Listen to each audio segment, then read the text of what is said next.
Hello everyone. आज का जो हमारा टॉपिक ऑफ डिस्कशन होने वाला है वो होने वाला है अबाउट पॉलिनोमियल्स के बारे में।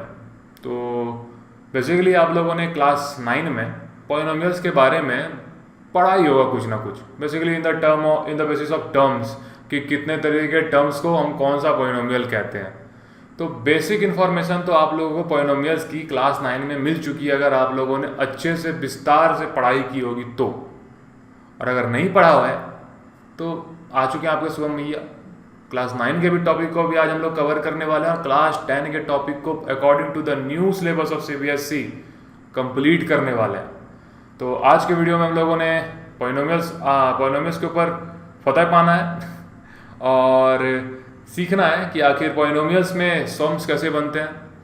और आप लोगों का इस टर्म में इस बार जो क्वेश्चंस आने वाला है वो होने वाला है on the basis of MCQ. तो एमसीक्यू बेस्ड में जैसे भी क्वेश्चंस आने वाले हैं उसी के हिसाब से हम लोगों ने कुछ क्वेश्चंस प्रिपेयर किए हैं। कैसे उस क्वेश्चंस के हम लोग को सॉल्यूशन निकालना है उसी के बेसिस में आज हम लोग का वीडियो के एंड में आप लोगों को कंसेप्चुअली सॉल्व करने हम लोग सिखाने वाले हैं। तो इसी पॉजिटिव नोट से आज का वीडियो हम लोग स्टार्ट करते हैं। I hope you all are absolutely fine today. Let's begin our chapter which is known as a polynomial. तो पॉलिनोमियल में आज हम लोग देखने वाले हैं कि आखिर पॉलिनोमियल होती क्या है।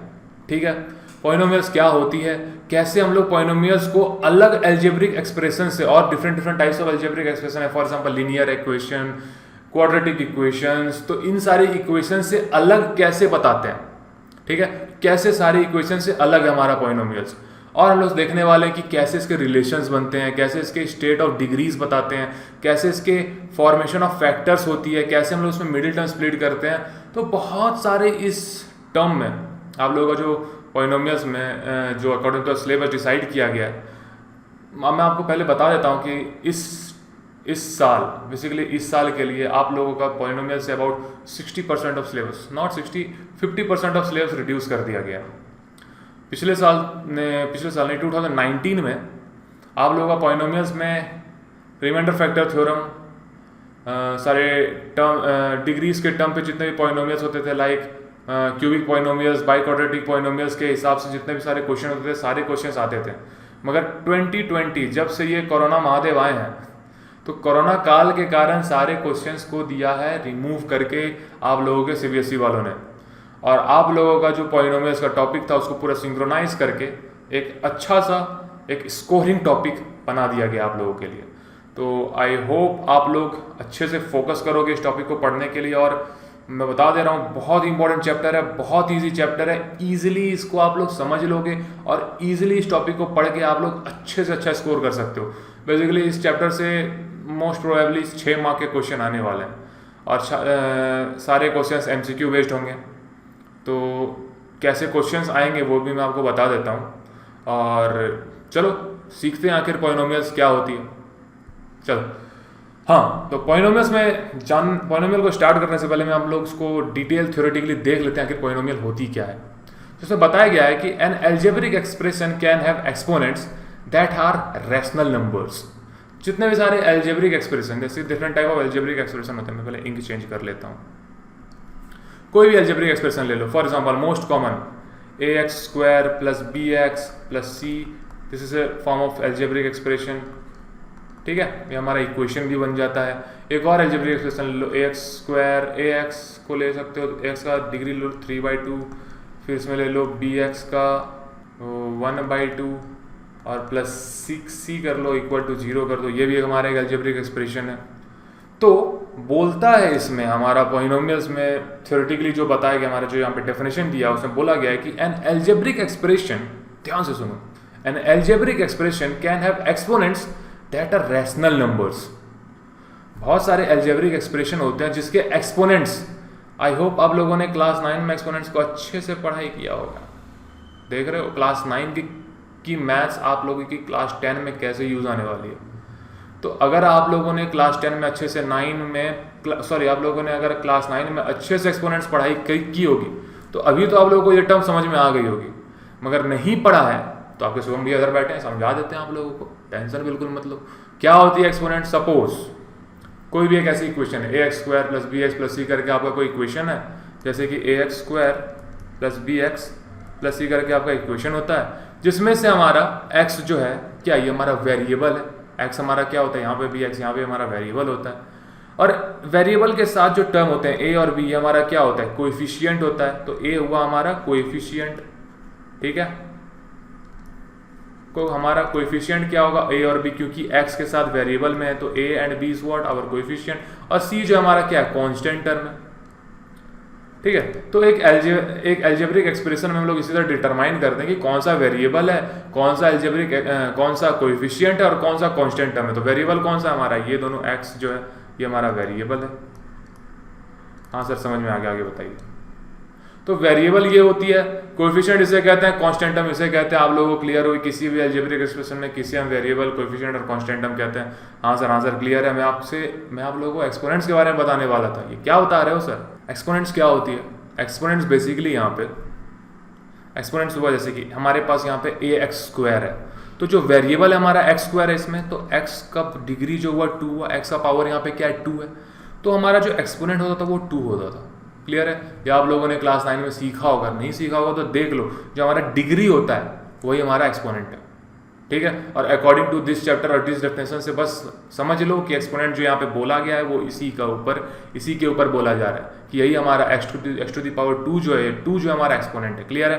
तो बोलता है algebraic expression can have exponents that are rational number, ठीक है। एक एल्जेब्रिक एक्सप्रेशन होते हैं, उसके एक्सपोनेंट होते हैं जो कि रैशनल नंबर हो सकते हैं। रैशनल नंबर क्या होता है? Any number determine the form of p by q।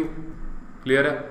Where p can never be equal to 0, ठीक है। Where p can never be equal to 0, that is known as an rational number. तो देख रहे हो यहाँ पे हमारा एक एल्जेब्रिक एक्सप्रेशन है A X square plus B X plus C is equal to 0, और एक है तुम्हारा A X square A X 3/2 plus B X to the power 1/2 plus C is equal to 0। दो एक्सप्रेशन हमारे पास यहाँ पे दिए हुए हैं और दोनों हमारा एल्जेब्रिक एक्सप्रेशन है, क्योंकि यहाँ पे बोला है algebraic expression can have exponents that are rational numbers. तो दोनों हमारा एल्जेब्रिक एक्सप्रेशन, लेकिन एक जो ऐसा है जिसमें 3/2 है, 1/2 हमारा एक्सपोनेंट है, और दोनों एक रैशनल नंबर के फॉर्म में। तो एल्जेब्रिक एक्सप्रेशन में हमारा जो एक्सपोनेंट है वो रैशनल नंबर के फॉर्म में हो सकता है। मगर आगे क्या हुआ है देखो, however a polynomial is an algebraic expression in which exponents on any variable is a whole number। यही पे बात है, यही चीज में गेम है, इसे अच्छे से समझो।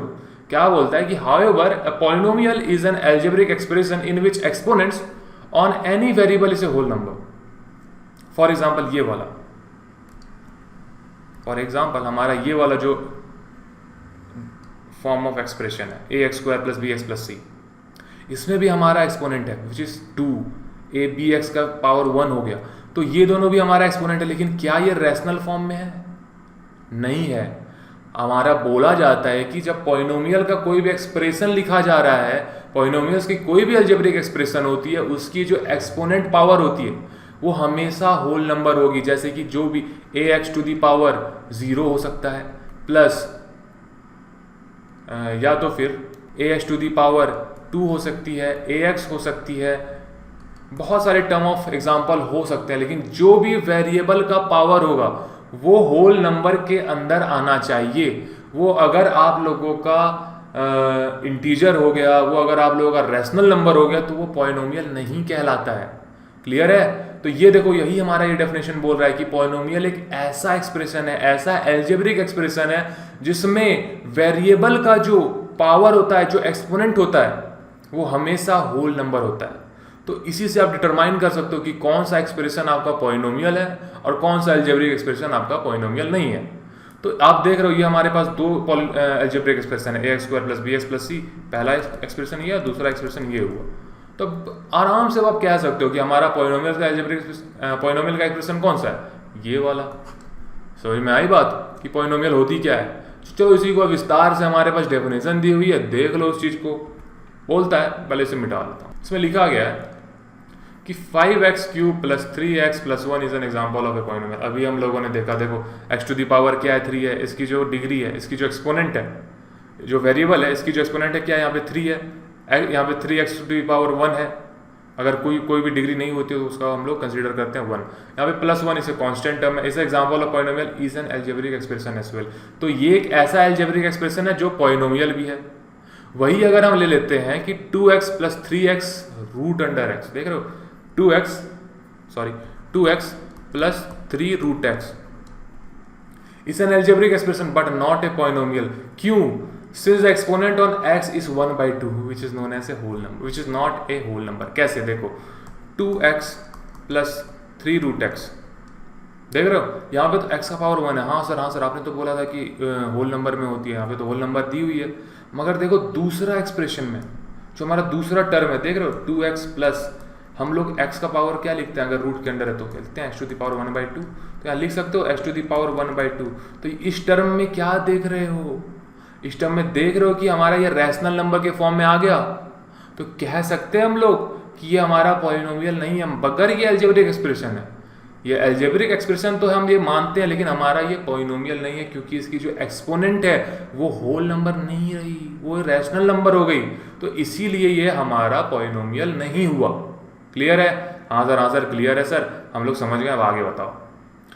पॉलिनोमियल्स, बेसिकली पॉलिनोमियल्स क्या होती है? हम लोगों को तो देख लिया कि इतने सारे टर्म्स को कैसे, एक्सप्रेशन को पहचानते हैं कि पॉलिनोमियल क्या होती है। मगर क्या होता है कि पॉलिनोमियल्स को आप लोगों ने क्लास 9 में कुछ सीखा होगा कि बेसिक टर्म में पॉलिनोमियल्स को हम लोग कहते हैं, पॉली मतलब मैनी और नोमियल्स मतलब होता है टर्म्स। तो मैनी टर्म्स को भी कह सकते हैं हम लोग पॉलिनोमियल्स। और हिंदी में हम लोग पॉलिनोमियल्स को कहते हैं बहुपद।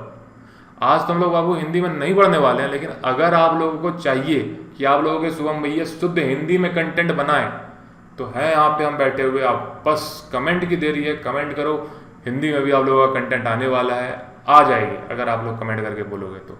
ठीक है, कोई दिक्कत वाली बात बिल्कुल भी नहीं है। पॉलिनोमियल्स के कंटेंट है, अच्छे से पढ़ो, फतेह पाना है हमें इस चैप्टर में, अच्छे से पढ़ना है। चलो आगे बढ़ते हैं, पॉलिनोमियल्स को और डीपली जानने की कोशिश करते हैं according to your class 10 syllabus. क्या बोलता है टाइप्स ऑफ पॉलिनोमियल?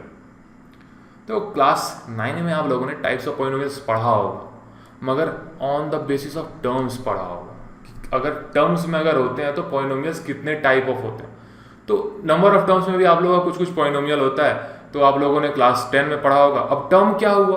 टर्म कुछ इस तरह होती है, जैसे कि मैं आपको बता दूंगी टर्म क्या हुआ। अगर आप लोगों के मन में क्वेश्चन रेस होते हैं कि टर्म क्या हुआ भैया बताइए, तो देखो बताता हूं। सपोज यहां पे एक एक्सप्रेशन है ax plus bx plus t, ठीक है। तो इस एक्सप्रेशन में देख रहे हो कितने सारे टर्म्स हैं। एक टर्म ये हुआ, दो टर्म ये हुआ, तीन टर्म ये हुआ। तो पहला, दूसरा, तीसरा टर्म। एक एक्सप्रेशन है zy, फिर एक एक्सप्रेशन है 2x प्लस 3x स्क्वायर। तो बता सकते हो कितने सारे टर्म्स हैं। हमारा पहला जो एक्सप्रेशन है उसमें टोटल 3 टर्म्स हैं, दूसरा जो एक्सप्रेशन है उसमें 1 टर्म है, और तीसरा जो टर्म है, तीसरा जो एक्सप्रेशन है उसमें हमारे पास कितना टर्म है? 2 टर्म है। ये सब आप लोगों ने क्लास 9 में सीखा होगा और इजीली हम लोग इसे कह सकते हैं। आप लोगों के मन में सारी चीज़ें रिकॉयल हो रही होगी, सारे आप लोगों को रिवाइज हो रही होगी कि अगर किसी एक्सप्रेशन का 3 टर्म होता है उसे हम क्या बोलते हैं? उसे हम ट्राइनोमियल कहते हैं। 3 term trinomial, 1 term monomial, 2 term binomial. तो number of terms, types of polynomial on the basis of terms अगर होगा तो उसमें क्या होगा? मोनोमियल जिसके 1 एक्सप्रेशन है, 1 टर्म है, बाइनोमियल जिसके 2 टर्म है, ट्राइनोमियल जिसके 3 टर्म है। इसी को हम लोग कहते हैं types of polynomial on the basis of term. लेकिन अभी क्लास 10 की बात हो रही है अगर, तो अभी हम लोगों को पढ़ना होगा डिग्रीज ऑफ पॉलिनोमियल। ये बहुत ही कंसेप्चुअल कंटेंट है बाबू, देख लो। डिग्री ऑफ पॉलिनोमियल्स को सीखने के लिए आप लोगों को पूरा फोकस करना होगा, यहाँ एकदम ध्यान दो कि क्या अभी मैं बोलने वाला हूँ। आप लोगों को अच्छे से फोकस करो और देखते हैं हम लोग डिग्री ऑफ पॉलिनोमियल्स क्या होती है। मगर उससे पहले थोड़ा देख लो कि नंबर ऑफ टर्म्स के बेसिस पे पॉलिनोमियल क्या होती है। क्लास 9 में देखा ही था, एक बार और देख लो। अब देखो types of polynomial on the types of polynomial based on the number of terms. क्या क्या? देखो अभी मैंने बताया, इतना टेंशन, पंखा बंद करके रगड़े जा रहा हूँ। तो कुछ सपोर्ट करो, बस वीडियो को लाइक कर दो। अच्छी लग रही है वीडियो तो थोड़ा सा लाइक दबा दो, मोटिवेशन मिलती है अंदर से मोटिवेशन मिलती है कि शुभम भैया को थोड़ा बहुत आप लोगों ने पसंद किया तो थोड़ा सा लाइक बस कर देना। बस जो लाइक बटन है उसको दबा दो अच्छे से, ठीक है। चलो इधर आओ। तो types of polynomial based on the term. तो देखो अभी हम लोगों ने देखा types of polynomial the base of term क्या होती है, मोनोमियल, बाइनोमियल, ट्राइनोमियल, जिसके देख लो यहाँ पे x, 6x square plus 9xy देख रहे हो एक एक टर्म के एक्सप्रेशन है। तो हमारा क्या हुआ? बाइनोमियल, मोनोमियल हो गया। बाइनोमियल क्या होता है? 2 टर्म के एक्सप्रेशन है। तो देख रहे हो हमारा क्या हो गया?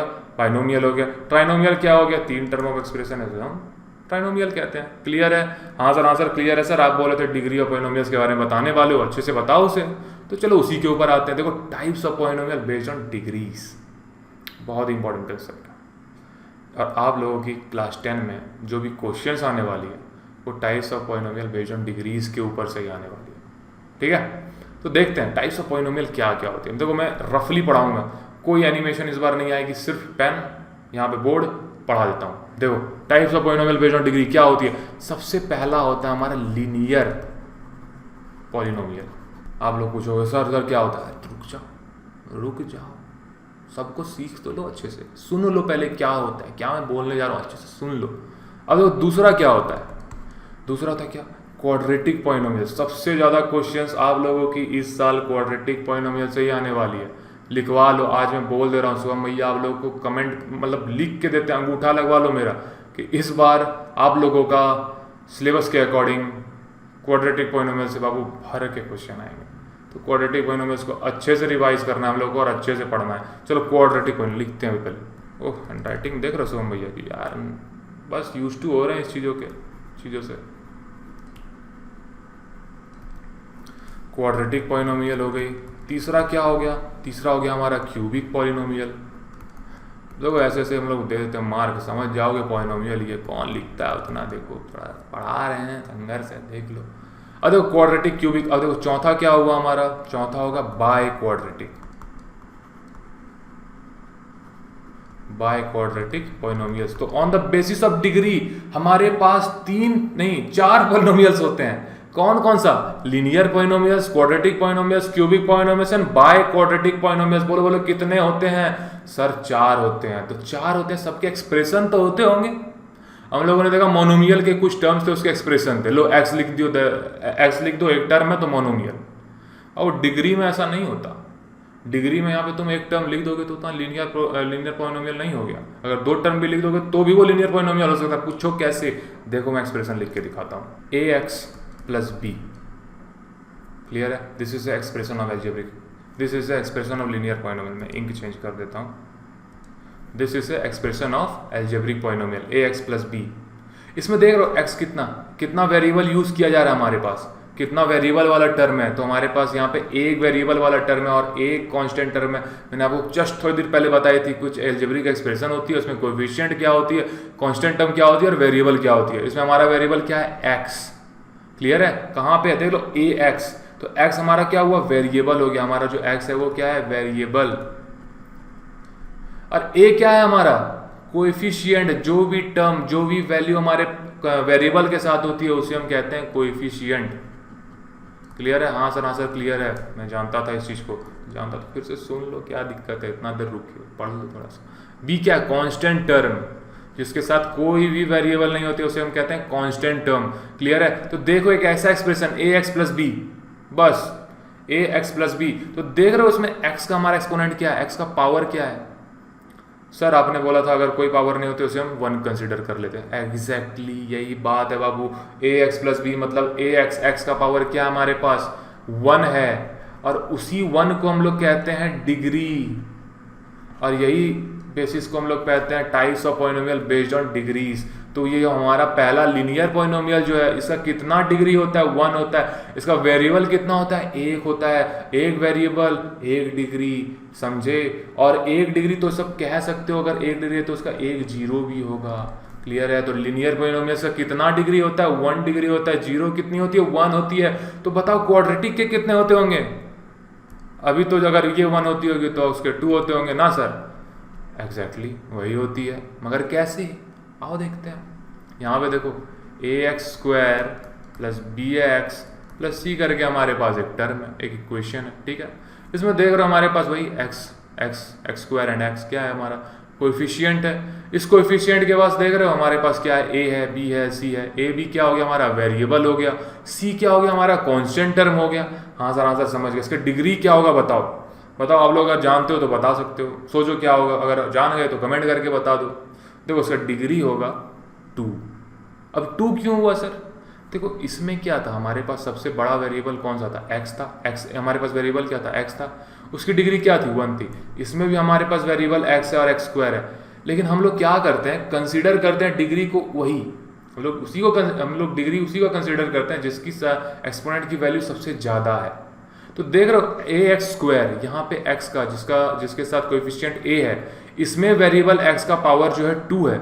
तो हम लोग क्या कंसिडर करते हैं, जिस भी वेरिएबल का डिग्री पावर जितना सबसे ज़्यादा है उसी की पावर को हम लोग डिग्री कंसिडर करते हैं। तो ए एक्स स्क्वायर 2 यहाँ पे ए एक्स स्क्वायर है, यहाँ पे बी एक्स है, तो इसका वैल्यू कितना 1 है। तो हम लोग 1 को कंसिडर नहीं करेंगे डिग्री, हम लोग कंसिडर करेंगे 2 को डिग्री, और हमारा डिग्री यहाँ पे क्या हो जाएगा 2। क्वाड्रेटिक पॉलिनोमियल्स का जो एक्सप्रेशन होता है उसका डिग्री क्या होता है 2, और उसका जीरो भी कितना होता है 2 होता है। जीरो क्या होता है मैं अभी आपको बताने वाला हूँ, उसके लिए भी टेंशन मतलब, बस हम लोग पहुँच रहे हैं वहाँ तक। क्यूबिक का एक्सप्रेशन मैं लिख के आपको बता देता हूँ। बेसिकली आप लोगों की जो न्यू सिलेबस बार आई है टर्म वन के लिए, उसमें आप लोगों का क्यूबिक और बाई क्वाड्रेटिक के बेस्ड पे क्वेश्चन आएगी नहीं, लेकिन फिर भी मैं आपको बता देता हूँ for basic knowledge. A x cube plus B x square plus C x plus D करके आपका एक्सप्रेशन होगा, जिसमें 4 टर्म होंगे, और उसमें से आपका तो डिग्री क्या होगा, अभी तक तो आप लोग समझ गए होंगे डिग्री क्या होती है। जिसमें x की वैल्यू सबसे ज़्यादा है वही आपकी डिग्री हो गई। तो बताओ इन टर्म्स में x की वैल्यू सबसे ज़्यादा क्या है, x की डिग्री सबसे ज़्यादा किस में है, ए एक्स क्यूब है, क्या यहाँ पे x की डिग्री क्या है 3 है, तो हमारी डिग्री क्या हो जाएगी 3 हो जाएगी। उसी तरह बाई क्वाड्रेटिक का एक्सप्रेशन लिख देता हूँ, A X to the power 4 plus B X cube plus C X square plus D X plus E, ऐसा हमारे पास कुछ टर्म्स वाला एक्सप्रेशन आएगा, जिसमें देख रहे हमारे पास x की पावर सबसे ज़्यादा क्या है 4 है, तो हमारी डिग्री क्या हो जाएगी 4 हो जाएगी। हमारी जीरोस कितनी हो जाएगी 4 हो जाएगी। तो इसी तरह हम लोग कहते हैं types of polynomial based on degrees. कितने टाइप्स ऑफ पॉलिनोमियल होते हैं on the based on degrees, 4 होते हैं। क्या क्या है, linear polynomials, quadratic polynomials, cubic polynomials और बाई क्वाड्रेटिक पॉलिनोमियल्स। इस साल आप लोगों को सिर्फ लीनियर और क्वाड्रेटिक पढ़ना होगा, इसी के ऊपर आप लोगों का पूरा कंटेंट आने वाला है, ठीक है। हाँ भैया आ गया समझ में, आप आगे समझाओ। तो देखो अब जो आगे जो आप लोग पढ़ने वाले हो, तो देखो अब जो आगे आप पढ़ने वाले हो वो होने वाला है जीरोस को हम लोग ऑन ग्राफ कैसे डिटरमाइन करते हैं। क्लियर है, यहाँ पे तो types of polynomial based on degrees आप लोगों ने देख लिया। अब देखेंगे कि जीरोस को हम लोग on the based of graph कैसे डिटरमाइन करते हैं, ठीक है। तो चलो देखते हैं। हेडिंग भी दिया हुआ है, geometric meaning of zero of a polynomial. कैसे, अगर हमारे पास सपोज ये हमारे पास एक ग्राफ दिया हुआ है, ठीक है, इसे हम क्या कहते हैं वाई एक्सिस कहते हैं, इसे कहते हैं वाई डैश जो कि नेगेटिव टर्म वाली होती है, इसे कहते हैं एक्स और इसे कहते हैं एक्स डैश जो नेगेटिव टर्म वाली होती है। क्लियर है, आंसर क्लियर है, बताओ आगे। कहा जाता है हमारा जो ये टॉपिक है वो हम लोग देखेंगे कि ग्राफ में हम लोग जियोमेट्रिकली कैसे डिटरमाइन करते हैं कि इस एक्सप्रेशन का कोई, हम लोग लीनियर इक्वेशन में पिछले साल पढ़े होंगे कि हमारा जो ग्राफ होता है उसमें हम लोग लीनियर इक्वेशन से कुछ लाइंस ड्रॉ कर लेते थे ग्राफ में कुछ इक्वेशंस को रिप्रेजेंट करके। तो उसी तरह हमारे पास यहाँ पे डिफरेंट इक्वेशंस होंगे, उसी इक्वेशंस को हम लोग रिप्रेजेंट करके यहाँ पे ग्राफ बनाने वाले हैं। तो देखो यहाँ पे भी ग्राफ बनेगी कुछ इस तरीके की। तो देख रहे हो यहाँ पे ग्राफ में एक बार y को कट कर रही है, एक बार x को कट कर रही है लाइन। कहा जाता है कि जब कोई भी लाइन x एक्सिस को जितना बार कट करती है, जितना बार इंटरसेक्ट करती है, उस इक्वेशन की हमारी जो जीरोस होती है वो होगी 1। क्लियर है, तो देख रहे हो हमारे पास इस एग्जाम्पल में ये जो लाइन है बेसिकली ये एक लीनियर इक्वेशन है क्योंकि एक स्ट्रेट लाइन के फॉर्म में, और हम लोग जानते हो कि जो लीनियर इक्वेशन को जब हम लोग ग्राफ में रिप्रेजेंट करते हैं वो एक स्ट्रेट लाइन फॉर्म करती है। नहीं अगर समझ में आ रहा है तो मैं आपको ये टॉपिक लीनियर इक्वेशन में अच्छे से विस्तार से समझा दूंगा, ठीक है। अभी टेंशन मतलब बस इतना समझ लो कि देखो बाबू, अगर हम लोग ग्राफ में एक स्ट्रेट लाइन रिप्रेजेंट कर रहे हैं इसका मतलब वो एक लीनियर एक्सप्रेशन है, लीनियर इक्वेशन है। क्लियर है, हाँ भैया आगे बताइए। तो ये हुआ, हमने बोला कि जीरोस कैसे डिटरमाइन करेंगे किसी ग्राफ में। तो देख रहे हो ये एक स्ट्रेट लाइन है, और जब ये स्ट्रेट लाइन एक्स एक्सिस को जहां बार जितना बार कट कर रही है उतना हमारा जीरो होगा। तो देख रहे हो यहाँ पे हमारा कोई भी लाइन कोई भी कर्व अगर एक्स एक्सिस को जितना बार कट करेगी हमारा जीरोस उतना सारा जीरोस होने वाला हमारा एक्सप्रेशन का, ठीक है। तो देख रहे हो यहाँ पे एक बार कट करे तो हमारा जीरो कितना होगा 1 हो जाएगा। क्लियर है, हाँ सर आंसर क्लियर है। अब आगे बताओ दूसरा एक्सप्रेशन। तो अगर फॉर सपोज हमारे पास एक पॉलिनोमियल आया ऐसा करके, हमारे पास एक ऐसा ग्राफ आया, उसमें से एक ऐसे करके हमारे पास पैराबोला आ गई, ठीक है। इस पैराबोला में देख रहे हो कि ऐसे आई और यहाँ पे सिर्फ एक एक्स एक्सिस को टच करके जा रही है। तो बताओ उसमें कितने जीरोस होंगे।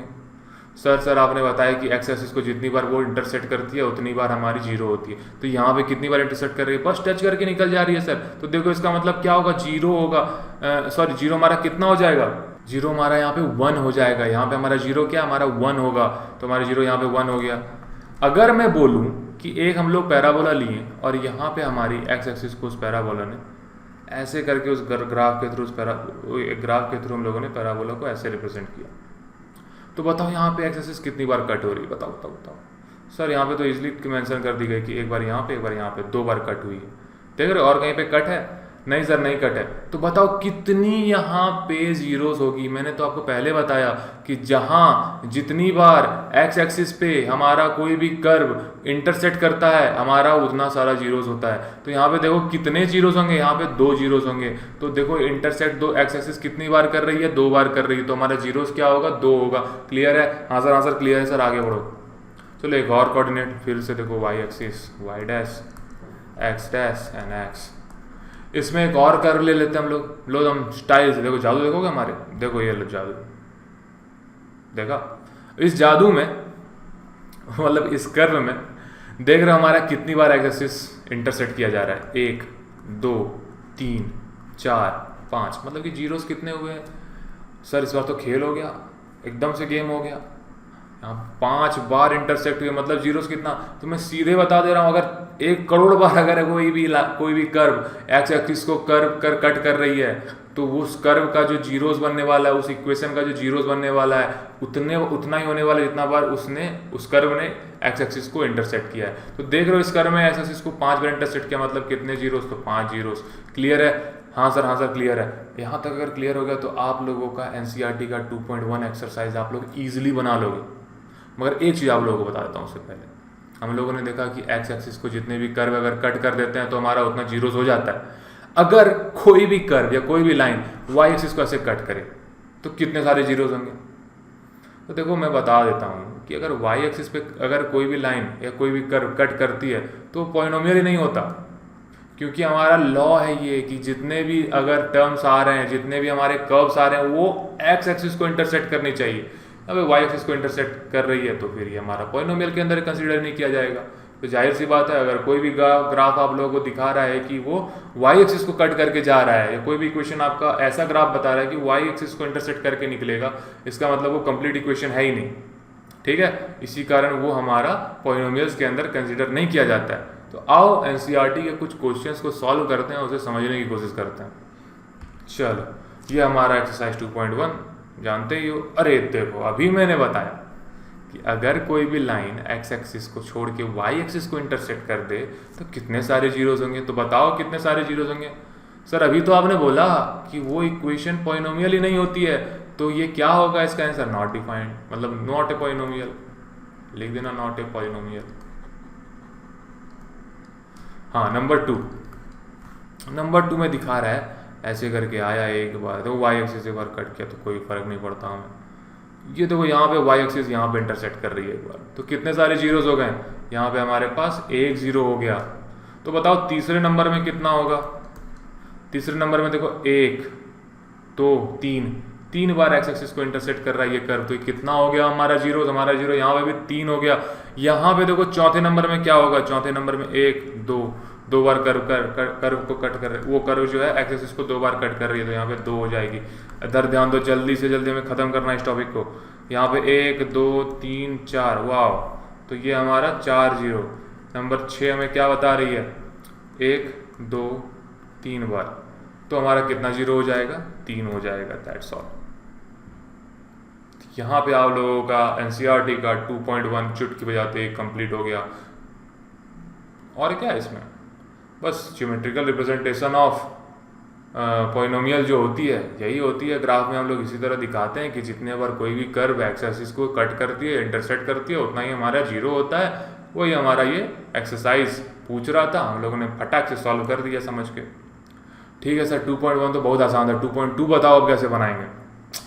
अभी हम हैं आप लोगों के शुभम भैया, जैसे आप सर बोल रहे हो, अभी यहाँ बैठे हुए हैं हम लोग। आज पूरी पॉलिनोमियल्स के ऊपर फतेह पा के उठने वाले हैं बाबू। ठीक है, आज हम लोग पॉलिनोमियल्स को पूरा कंप्लीट करेंगे, उसके बाद ही कुछ और करने वाले हैं। कहीं पे मत उठो, बस वीडियो पे बने रहो और अभी हम लोगों को पूरा पॉलिनोमियल्स कंप्लीट करके उठना है। अभी फटाक से हम लोग आते हैं हमारा दूसरा topic which is known as relation between the zeros and coefficient of a polynomial. अभी तो मैंने आप लोगों को एक्सप्रेशन बताया कि क्या होता है पॉलिनोमियल्स का एक्सप्रेशन, ठीक है। चलो एक बार लिख लेते हैं, ठीक है, विस्तार से उसे हम लोग लिख लेते हैं और अच्छे से समझने की कोशिश करते हैं कि इसके रिलेशनशिप को हम लोग क्या कहते हैं। देखो हम लोगों ने देखा कि हमारा पॉलिनोमियल का जो इक्वेशन होता था कुछ इस तरीके का होता था, P X is equal to P X में हम अच्छे से लिखते हैं, P X is equal to A X square plus B X plus C करके। हाँ सर अभी तो आपने बताया, जिसमें से हमारा ए और बी था, हमारा क्या था, हमारा कोएफिशिएंट था। हाँ सर अभी तो आपने बताया था। हमारा एक्स स्क्वायर और एक्स क्या था, वेरिएबल था, ठीक है। और सी जो था हमारा क्या था, एक कांस्टेंट टर्म था। हाँ सर तो आपने स्टार्टिंग में ही बता दिया था, तो बस यही बता रहे हैं। एक्सप्रेशन में हमारा यहाँ पे एक कोएफिशिएंट होता है, जैसे ए और बी देख रहे हो हमारे पास कोएफिशिएंट होते हैं, यहाँ हम देख रहे हो कोएफिशिएंट देख लिया। अब बोल रहे हैं रिलेशनशिप बिटवीन द जीरोस। अभी तक तो हम लोगों ने देखा कि कितने सारे पॉलिनोमियल्स के डिग्री होते हैं, जीरोस होते हैं। मैंने तो उसी में बता दिया कि जितने सारे डिग्री उतने सारे जीरो। और अब जो हम लोगों का है, अगर सपोज कोई लीनियर पॉलिनोमियल तो उसके कितने डिग्री होते हैं, 1 होते हैं, ठीक है। उसके जीरो कितने होंगे, 1 होंगे, ठीक है। उसे हम लोग कैसे रिप्रेजेंट करते हैं अभी हम लोग उसे स्टेप बाय स्टेप देखेंगे। तो कहीं अभी बस इफ़ और बट मत लाना क्वेश्चन, इफ़ और बट अभी दिमाग में मत लाओ, बस धीरे धीरे से हम लोग सॉल्व करते हैं। हम लोग डिटेलिंग में अभी देखने वाले हैं इसे, क्लियर है। हाँ सर बताओ सर, जल्दी जल्दी बताओ। हाँ तो बेसिकली हम लोग को इस टॉपिक को पढ़ने का ये मोटिव है कि जैसे कि हम लोग को देखना है relationship between the zeros and coefficient of A polynomials. हम लोगों ने कोएफिशिएंट के बारे में तो देखा, कोएफिशिएंट क्या होती है, एक ऐसी टर्म, एक टर्म के अंदर जो वैल्यू हमारा वेरिएबल के साथ होता हो। अगर वेरिएबल के साथ जो हमारे टर्म है, देखो ए एक्स के स्क्वायर साथ हमारे पास ए का वैल्यू, बी एक्स के साथ हमारा बी है, तो अगर जो कोई भी टर्म हमारे वेरिएबल के साथ होती है उसे हम कहते हैं कोएफिशिएंट। तो अब देखो रिलेशनशिप बिटवीन द जीरोस के बारे में हम लोगों ने क्या सीखा कि किसी भी टाइप ऑफ पॉलिनोमियल्स के डिफरेंट टाइप्स ऑफ डिग्रीज होते हैं, उसी डिग्रीज के अकॉर्डिंगली हम लोग का जीरो ऑब्टेन होता है। कैसे ऑब्टेन होता है, कैसे हम लोग इस चीज़ों को देखते हैं, और आओ उसे हम लोग सीखने की कोशिश करते हैं। फॉर सपोज हम लोगों ने क्लास 7 में, क्लास 8 में देखा था कि इस तरीके का हमारा अगर कोई भी एक्सप्रेशन होता है तो उसको हम लोग सॉल्व करते हैं और उसको हम लोग एक्स माइनस अल्फ़ा कुछ ले लो या एक्स माइनस बीटा करके 2 फैक्टर्स के फॉर्म में डिटरमाइन करते थे। जब हम लोग इस तरह के एक्सप्रेशन को स्प्लिटिंग द मिडिल टर्म्स के फॉर्म में लाते थे तो उससे हम लोग क्या करते थे, हमारे पास 2 फैक्टर डिटरमाइन होता था, वो like x minus alpha, x minus beta. और बेसिकली हम लोग अगर पॉलिनोमियल्स के टर्म में देखते हैं तो एक्स का वैल्यू कभी भी जीरो नहीं होना चाहिए, कभी भी नेगेटिव नहीं होना चाहिए, सॉरी नॉट द जीरो, से नेगेटिव नहीं होना चाहिए। तो x minus alpha is what, अगर हम देखते हैं x minus alpha is return is equal to 0, तो x का वैल्यू हमारा क्या हो जाएगा, यहाँ पे a हो गया, x माइनस तो x का वैल्यू हमारा, तो x का हमारा वैल्यू यहाँ पे क्या हो गया, अल्फा हो गया, क्लियर है। तो देख रहे हो यहाँ पे x माइनस अल्फा, मैंने बोला कि अगर आपके पास कोई ऐसा फैक्टर दिया हुआ है, इस फैक्टर का जब लोग x का वैल्यू निकालेंगे इस फैक्टर में से, तो उस x का वैल्यू कभी भी जीरो नहीं होना चाहिए इन पॉलिनोमियल। तो देख रहे हो यहाँ, सॉरी नेगेटिव नहीं होना चाहिए इन पॉलिनोमियल। तो x minus alpha is equal to 0 हमारे पास इक्वेशन था, तो x का वैल्यू क्या हो गया, x का वैल्यू अल्फा हो गया। उसी तरह हमारे पास x माइनस बीटा करके एक एक्सप्रेशन इज इक्वल टू 0 दिया हुआ है, तो यहाँ x का वैल्यू क्या हो जाएगा, यहाँ पे भी पॉजिटिव रहेगा और x का वैल्यू क्या हो जाएगा, बीटा हो जाएगा। तो हमारा देखो यहाँ पे 2 फैक्टर है और 2 जीरोस है, हम लोग अल्फा और बीटा के टर्म में उसे जानने वाले हैं। जीरोस हमारा क्या होने वाला है, अल्फा एंड बीटा होने वाला है। फैक्टर क्या होने वाला है, फैक्टर्स को हम लोग कुछ इस तरीके से रिप्रेजेंट करने वाले हैं, x minus alpha and x minus beta. तो हमारा कोई भी ऐसा expression which is also a term of, which is also example of quadratic polynomial, हमारा बेसिकली क्वाड्रेटिक पॉलिनोमियल का जो एक्सप्रेशन होता है कुछ इसी तरीके से होता है, A X square plus B X plus C. हाँ सर आपने बताया था ऐसे कुछ होता था जिसका डिग्री 2 होता था। हाँ देख रहे उसकी पावर 2 है, मतलब उसका डिग्री मैक्सिमम पावर क्या है हमारे पास 2x की, x की मैक्सिमम पावर क्या है इसमें 2, तो वही हमारी डिग्री होती थी, और जितनी डिग्री होती थी उतनी हमारी जीरो होती थी। और देखो जीरो हमारे पास क्या हम लोगों ने कंसिडर कर लिया, अल्फा एंड बीटा। और अगर इस तरीके के एक्सप्रेशन हम लोगों को कभी क्लास 8-9 में मिलती थी, हम लोग क्या करते थे, स्प्लिट द मिडिल टर्म करते थे और x के कुछ फैक्टर्स डिटरमाइन करते थे, x minus alpha, x minus beta करे कुछ भी, हम लोगों ने यहाँ पे अल्फा बीटा को बस सपोज किया, लेट किया हुआ है, ठीक है। आंसर क्लियर है, अब आगे बताओ। तो देखो हमारे पास क्या एक्सप्रेशन ऑब्टेन होता है, हमारे पास कुछ ऐसा एक्सप्रेशन ऑब्टेन होता है कि अगर हमारे पास कुछ ऐसा इक्वेशन दिया हुआ है ax² plus bx plus c करके, तो हम लोग क्या करते हैं कि उस एक्सप्रेशन का जो हमारा फैक्टर निकलेगा, हम लोग जब स्प्लिटिंग द मिडिल टर्म करेंगे उसके बाद जो उसका फैक्टर निकलेगा कुछ इस तरीके से निकलेगा, x minus alpha and x minus beta, जिसमें से क्या x का वैल्यू हम लोग a अल्फा, x का वैल्यू क्या बीटा, x का वैल्यू अल्फा और बीटा के टर्म में हम लोग रिप्रेजेंट करने वाले हैं। और हम लोग क्या कहने वाले हैं इन टर्म ऑफ पॉइंट, हम लोग कहते हैं कि जो हमारा अल्फा और बीटा ये हमारा क्या जीरो है, ठीक है। तो अभी हम लोग पॉलिनोमियल्स में देखेंगे कि कैसे इस फैक्टर्स के अकॉर्डिंग हम लोग जीरोस के वैल्यूज को रिप्रेजेंट करते हैं और कैसे पहचानते हैं कि हमारा सम ऑफ जीरोस क्या होता है, प्रोडक्ट ऑफ जीरोस क्या होता है, क्या उसकी क्या वैल्यू है आपके एक्सप्रेशन में, क्वाड्रेटिक एक्सप्रेशन में। तो उसी तरह हम लोग देखते हैं कि हमारे क्वाड्रेटिक पॉलिनोमियल में, तो उसी तरह आओ हम लोग स्टेप बाय स्टेप देखते हैं कि हम लोगों का कैसे ये एक्सप्रेशन हमें एक different type of formula narrate करके दे देता है। आओ उसे हम लोग सॉल्व करने की कोशिश करते हैं। फॉर एग्जांपल देखो, इसमें हम लोगों को ना एक ट्रिक लेना होगा। हमारे पास यहाँ पे एक एक्सप्रेशन, यहाँ पे ax² plus bx plus c, हमारे पास ये क्वाड्रेटिक पॉलिनोमियल का एक्सप्रेशन दिया हुआ है। हाँ भैया बहुत बार आप लोगों ने बता दिया ये एक्सप्रेशन, बताओ आगे, ठीक है बताता हूँ। यहाँ पे ध्यान दो, देखो हम लोग अब सॉल्व करने वाले हैं, x minus alpha into x minus beta करने वाले हैं। तो इससे क्या होगा, हमारे पास फिर से एक फाइनल वैल्यू इसी तरह का एक्सप्रेशन आ जाएगा। तो हम लोगों के पास वो एक्सप्रेशन को बस डिटरमाइन, बस इक्वल टू होके ना रह जाए, तो उसी का हम लोग क्या करते हैं, हम लोग एक कांस्टेंट टर्म ले लेते हैं k। मान लो कांस्टेंट टर्म है k, उसे रिप्रेजेंट कर दो यहाँ पे। अभी उसे छिड़कानी नहीं करना, बस वहाँ पे k लिख दो। हाँ सर कांस्टेंट टर्म उसका वैल्यू 1 है, कुछ भी रख दो, बस एक k वहाँ पे कांस्टेंट टर्म ले लो।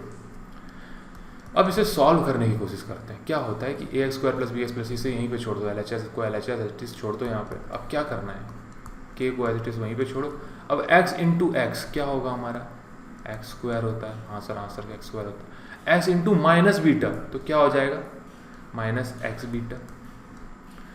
अब देखो अल्फा, मैंने तब से अल्फा को a बोला जा रहा हूँ। अब से देखो कंसिडर करते हैं इसे अल्फा, अब से मैं भी बोलूँगा अल्फा, मैं अब ए नहीं बोलूँगा, अल्फा बोलूँगा, दैट्स ऑल। चलो अब ये हुआ हमारा अल्फा, तो अल्फा इंटू एक्स क्या हो जाएगा, तो यहाँ पे तो माइनस है, तो minus x alpha, minus alpha into minus beta plus alpha beta. Clear है, हाँ सर यहाँ तक क्लियर है, हम सब समझ में आ गया। तो कांस्टेंट टर्म फिर से लिख दो, और यहाँ लिखते हैं हम लोग x²। देखो यहाँ पे भी x है, यहाँ पे भी x है, यहाँ पे माइनस है, यहाँ पे भी माइनस है, तो नहीं लिख सकते हम लोग, माइनस x बाहर ले लो कॉमन, और लिख सकते हैं इसे अल्फा प्लस बीटा। हाँ सर यहाँ पे देख ला, आपने तो बताया था पहले भी। फिर लिख सकते हैं इसे प्रोडक्ट ऐसे अल्फा एंड बीटा। क्लियर है, हाँ सर क्लियर है। देखो एक नया एक्सप्रेशन हमारा यहाँ ऑब्टेन हो गया, x² minus x alpha plus beta plus alpha into beta. तो देख रहे हो हमारे पास अल्फा एंड बीटा, हम लोगों ने बोला था कि ये क्या था, alpha and beta are zeros of our polynomial. तो देख रहे हो यहाँ पे हमारा सम ऑफ जीरोस है, ये हमारा प्रोडक्ट ऑफ जीरोस है, यहाँ पे हमारा कांस्टेंट टर्म है। क्या हम लोग नहीं लिख सकते हैं यहाँ पे अब kx² minus kx alpha plus beta plus k into alpha into beta. हाँ सर लिख सकते हैं। और ये हमारा पॉलिनोमियल का एक्सप्रेशन क्या था, क्वाड्रेटिक पॉलिनोमियल था, क्या था ax² plus bx plus c। अब देखो x² का कोएफिशिएंट क्या था, यहाँ पे x² का कोएफिशिएंट क्या है, देखो रिप्रेजेंट करते हैं ax² is equal to kx²। ठीक है, दोनों LHS का भी x² का कोएफिशिएंट ले लिए, RHS का भी x² का कोएफिशिएंट ले लिए। तो देखो इसमें x² कट गया, तो हमारे पास क्या ऑब्टेन होता है यहाँ पे, k is equal to a obtain हुआ यहाँ पे। हाँ भैया ऑब्टेन हो गया, आगे बताओ। फिर हम लोग यहाँ पे देखते हैं कि अब देखो x का कोएफिशिएंट क्या है, यहाँ पे x का कोएफिशिएंट क्या है हमारे पास, यहाँ पे RHS में तो x का कोएफिशिएंट हमारे पास क्या है, k alpha plus beta into x लिख सकते हो। इस x को बस यहाँ से रिमूव करके मैंने आगे लिख दिया, ज़्यादा कन्फ्यूज मत, कुछ ज़्यादा 30 मार खाने वाले काम नहीं किए मैंने, बस उसे रिमूव करके आगे रख दिया। जैसे कि यहाँ पे bx लिखा हुआ है, तो यहाँ पे x का कोएफिशिएंट क्या है, b, और यहाँ पे लंबा चौड़ा कुछ था k into alpha plus beta. ठीक है, तो यहाँ पे देखो क्या करते हैं हम लोग, बस x को काट देंगे क्योंकि LHS में भी x था, RHS में भी x था। अब हम लोग क्या इसे नहीं लिख सकते हैं, b इज इक्वल टू, देखो k का वैल्यू यहाँ पे a हो चुका है, तो यहाँ पे k की जगह हम लोग a लिख देते हैं। हाँ सर लिख सकते हैं। अब देखो यहाँ पे एक पॉइंट नोट करने वाली है, मैंने कुछ छोड़ा है यहाँ पे। तो देखो B X is equal to के alpha plus beta into X, यहाँ पे तो माइनस था ना इसका टर्म, तो यहाँ हम लोग इसे माइनस लेके आएंगे। अब इसका वैल्यू क्या हो गया, माइनस ए हो गया इंटू अल्फा प्लस बीटा हो गया। हाँ भैया आपने तो सही बोला। तो बस आगे बढ़ो, कुछ नहीं करना, आगे बढ़ना है हमें। क्या बोलते हैं यहाँ पे, तो अब यहाँ पे क्या हो जाएगा हमारे पास, एकदम ध्यान दो। देखो यहाँ से हमारे पास RHS में यहाँ पे माइनस ए है, माइनस ए इंटू अल्फा प्लस बीटा। तो क्या करते हैं, यहाँ से ए उठा के हम लोग यहाँ पे मल्टीप्लिकेशन के फॉर्म में, तो उस साइड जाएगी LHS में जाएगी तो क्या हो जाएगी, डिवीजन के फॉर्म में, तो b बाय ए। और ये माइनस को लेके आएगी तो आगे माइनस भी उठा दो साथ में। तो नहीं हो सकता क्या, नहीं हो सकता क्या, अल्फा प्लस बीटा इस value can be written as minus B by A. तो देखो हमारे पास सम ऑफ जीरोस का क्या वैल्यू आता है, सम ऑफ जीरोस को कैसे रिप्रेजेंट करते हैं, माइनस बी बाई ए के फॉर्म में रिप्रेजेंट करते हैं। कैसे रिप्रेजेंट करते हैं, क्लियर हुई? हाँ सर क्लियर हो गई।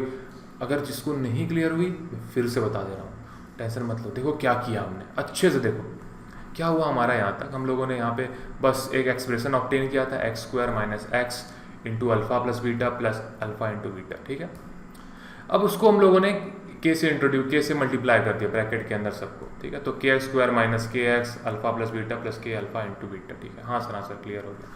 हम लोगों के पास यहाँ पे LHS में भी एक क्वाड्रेटिक पॉलिनोमियल था, A X square plus B X plus C, ठीक है। हाँ सर, तो देखो LHS और RHS को क्या हुआ, इक्वल प्रूफ करना होता है। तो हम लोगों ने उसी तरह लिया 1 बाय 1 कोफिशिएंट को, सब जिसके जो कोफिशिएंट थे उसे लेते गए। तो एक्स स्क्वायर का कोफिशिएंट यहाँ पे क्या है, RHS में के है, यहाँ पे क्या है, ए है। तो एक्स स्क्वायर यहाँ पे कट जाने वाला है, के इज इक्वल टू ए हो गया। हाँ सर क्लियर हो गया। आगे बताइए फिर क्या है, माइनस के x plus alpha plus beta, clear है? हाँ सर क्लियर है। इधर क्या है, प्लस बी एक्स, तो माइनस के alpha plus beta into X यहाँ पे लिख दिया और यहाँ पे बी एक्स लिख दिए, एक्स एक्स कटा तो यहाँ पे हाँ सर। और देखो के का वैल्यू यहाँ पे ए हो गया, तो माइनस के जगह हम लोग माइनस ए लिख सकते हैं। हाँ सर लिख सकते हैं। यहाँ पे तो वो वैल्यू हो गया, के इज इक्वल टू ए हो चुका है। हाँ सर यहाँ तक तो क्लियर हो गया। आगे बताइए। तो minus B by A is equal to हमारे पास फाइनल वैल्यू क्या हो जाता है, अल्फा प्लस बीटा। और अल्फा क्या है हमारा, जीरोज है, तो जीरोज क्या हो जाता है, sum of zeros is what, minus B by A. हाँ सर क्लियर है। आप उसके आगे बताइए। अब देखो बचा क्या हमारे पास, कांस्टेंट टर्म। इसमें इसके आगे कोई भी एक्स नहीं है, कोई वेरिएबल नहीं है। इसमें भी हमारे पास एक कांस्टेंट बचा, इसके आगे भी कोई वेरिएबल नहीं है। तो क्या करेंगे, सी इज इक्वल टू के अल्फा इंटू बीटा लिख सकते हैं। हाँ सर लिख सकते हैं। अब हम लोग लिख सकते हैं कि के का वैल्यू क्या था हमारे पास, ए था, इसका सी था, और यहाँ पे अल्फा इंटू बीटा लिख सकते हैं। हाँ सर लिख सकते हैं। तो क्या हम लोग नहीं लिख सकते हैं कि अल्फा इंटू बीटा, ए यहाँ से RHS से LHS में आ जाएगा, लिख जाएगा सी बाई ए। तो हमारा RHS से उठ के LHS में आया तो सी बाई ए हो गया, और ए अल्फा इंटू बीटा क्या हो गया, प्रोडक्ट हो गया। क्या प्रोडक्ट हो गया, ये से प्रोडक्ट ऑफ जीरो। और प्रोडक्ट ऑफ जीरो का वैल्यू क्या आता है, सी बाई ए आता है। सम ऑफ जीरोस का क्या होता है, माइनस बी बाई ए होता है। तो दिस इज व्हाट, मैं इंक चेंज करके आपको बता देता हूँ, अच्छे से इसे नोट डाउन कर दो। दिस इज वन, सॉरी मैं क्या बोल रहा हूँ, sum of zeros and this is what, a product of zeros. कैसे हम लोग इसका वैल्यू रिप्रेजेंट करते हैं, क्लियर हुआ? हाँ सर क्लियर हो गया है, प्रोडक्ट ऑफ जीरोस। हाँ सर यहाँ तक क्लियर हो गया। अब आगे बताओ।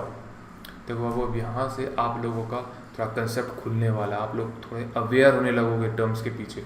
आप लोग का क्या यहाँ पे सीखने वाले हो, चीज़ों को धीरे धीरे आप अडेप्ट करने वाले हो। देखो जीरोस के बारे में हम लोगों ने सीखा कि क्या होता था, हमारे पास एक क्वाड्रेटिक पॉलिनोमियल का एक एक्सप्रेशन दिया हुआ है, A X square plus B X plus C. हमारा उसमें कुछ कांस्टेंट टर्म, कोएफिशिएंट और वेरिएबल होता था। हम लोग के पास जब ऐसा इक्वेशन मिलता है तो हम लोग क्या करते हैं, हम लोग स्प्लिट द मिडिल टर्म करते हैं, जिसमें से एक्स का हमारा कुछ सर्टेन वैल्यू आता है। हम लोगों के पास अभी यहाँ पे कोई वैल्यू वाली इक्वेशन तो है नहीं, हम लोगों ने कंसिडर कर लिया x minus alpha and x minus beta, ठीक है। तो उससे फलाना हमारे एक्स के यहाँ पे वैल्यूज आने वाले हैं। तो एक्स के वैल्यू हमारा यहाँ alpha, X equal to alpha and X equal to beta आया। और देखो हमारा जीरो रिप्रेजेंट कर दिया हम लोगों ने। अब यहाँ पे देखा था कि हमारा एक जीरो था अल्फा, दूसरा जीरो था बीटा। उसी तरीके से हम लोगों ने एक्सप्रेशन को यहाँ पे नोट डाउन कर दिया, हमारा क्वाड्रेटिक एक्सप्रेशन को और उसके फैक्टर को, दोनों को इक्वल हम लोगों ने प्रूव करने की कोशिश की।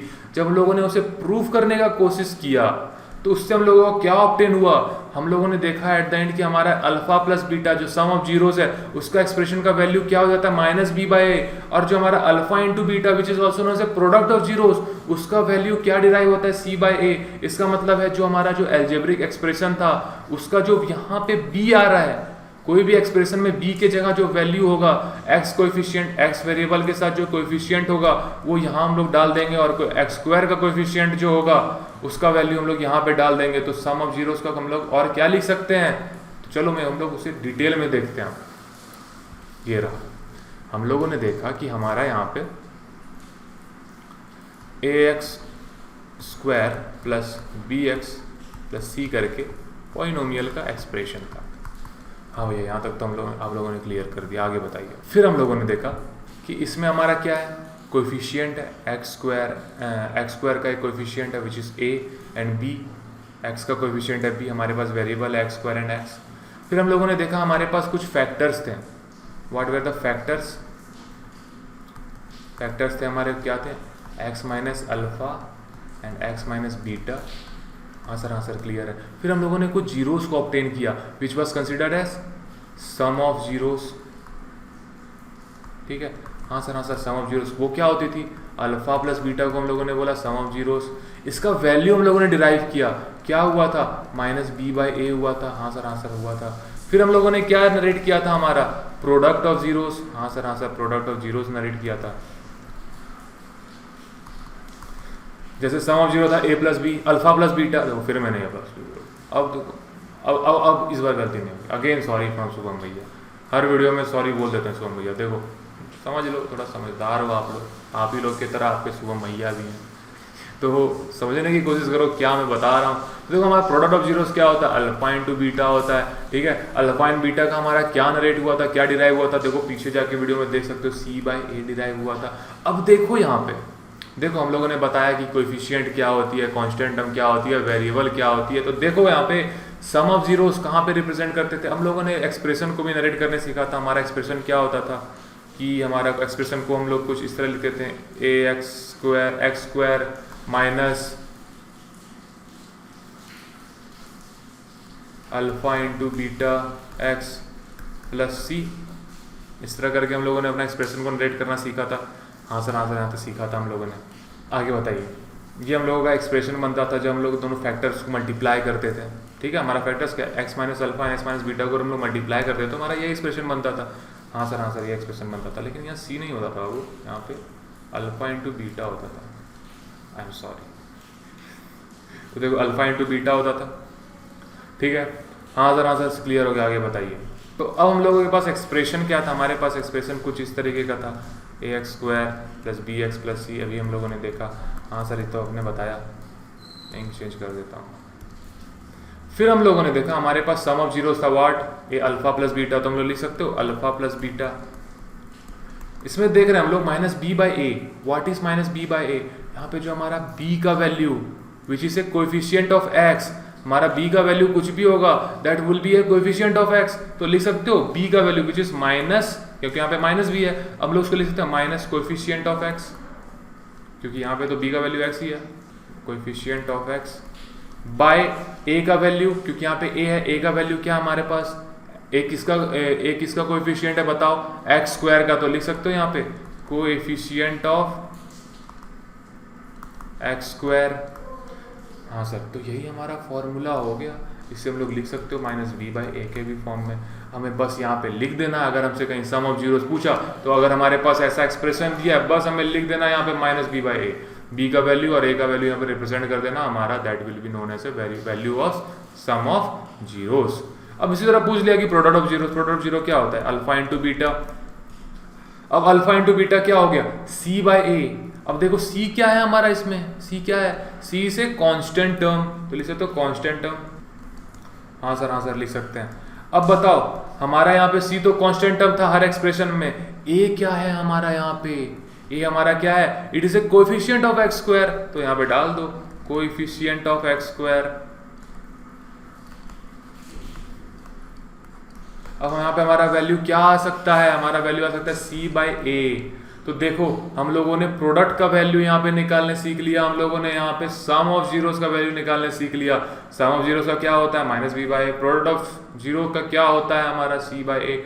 अब इसी तरीके से आप लोगों का सेवरल नंबर ऑफ क्वेश्चंस पूछा जाएगा, उसी को हम लोग वन बाय वन समझने की कोशिश करते हैं। ठीक है, फॉर्मूलाज को आप लोग अच्छे से नोट डाउन कर लो और इसी को हम लोग देखो रिप्रेजेंट करते हैं क्वेश्चंस में। कैसे कैसे आप लोगों को क्वेश्चंस पूछे जाएंगे अकॉर्डिंग टू दिस फॉर्मूलाज को, according to this formula based आप लोगों को किस तरह के क्वेश्चंस पूछे जाएंगे और कैसे आप लोगों को सॉल्व करना है, हम लोग उसे देखते हैं। ठीक है, तो एनसीईआरटी का 2.1 तो हम लोगों ने कर लिया, 2.2 को देखते हैं बना के। चलो आ जाओ, अगर फॉर्मूला नोट डाउन नहीं किया तो आप कंफ्यूज हो जाओगे, तो अच्छे से इस फॉर्मूलाज को नोट डाउन कर लो और आगे हम लोग बढ़ने की कोशिश करते हैं। चलो हाँ सर आगे बढ़िए।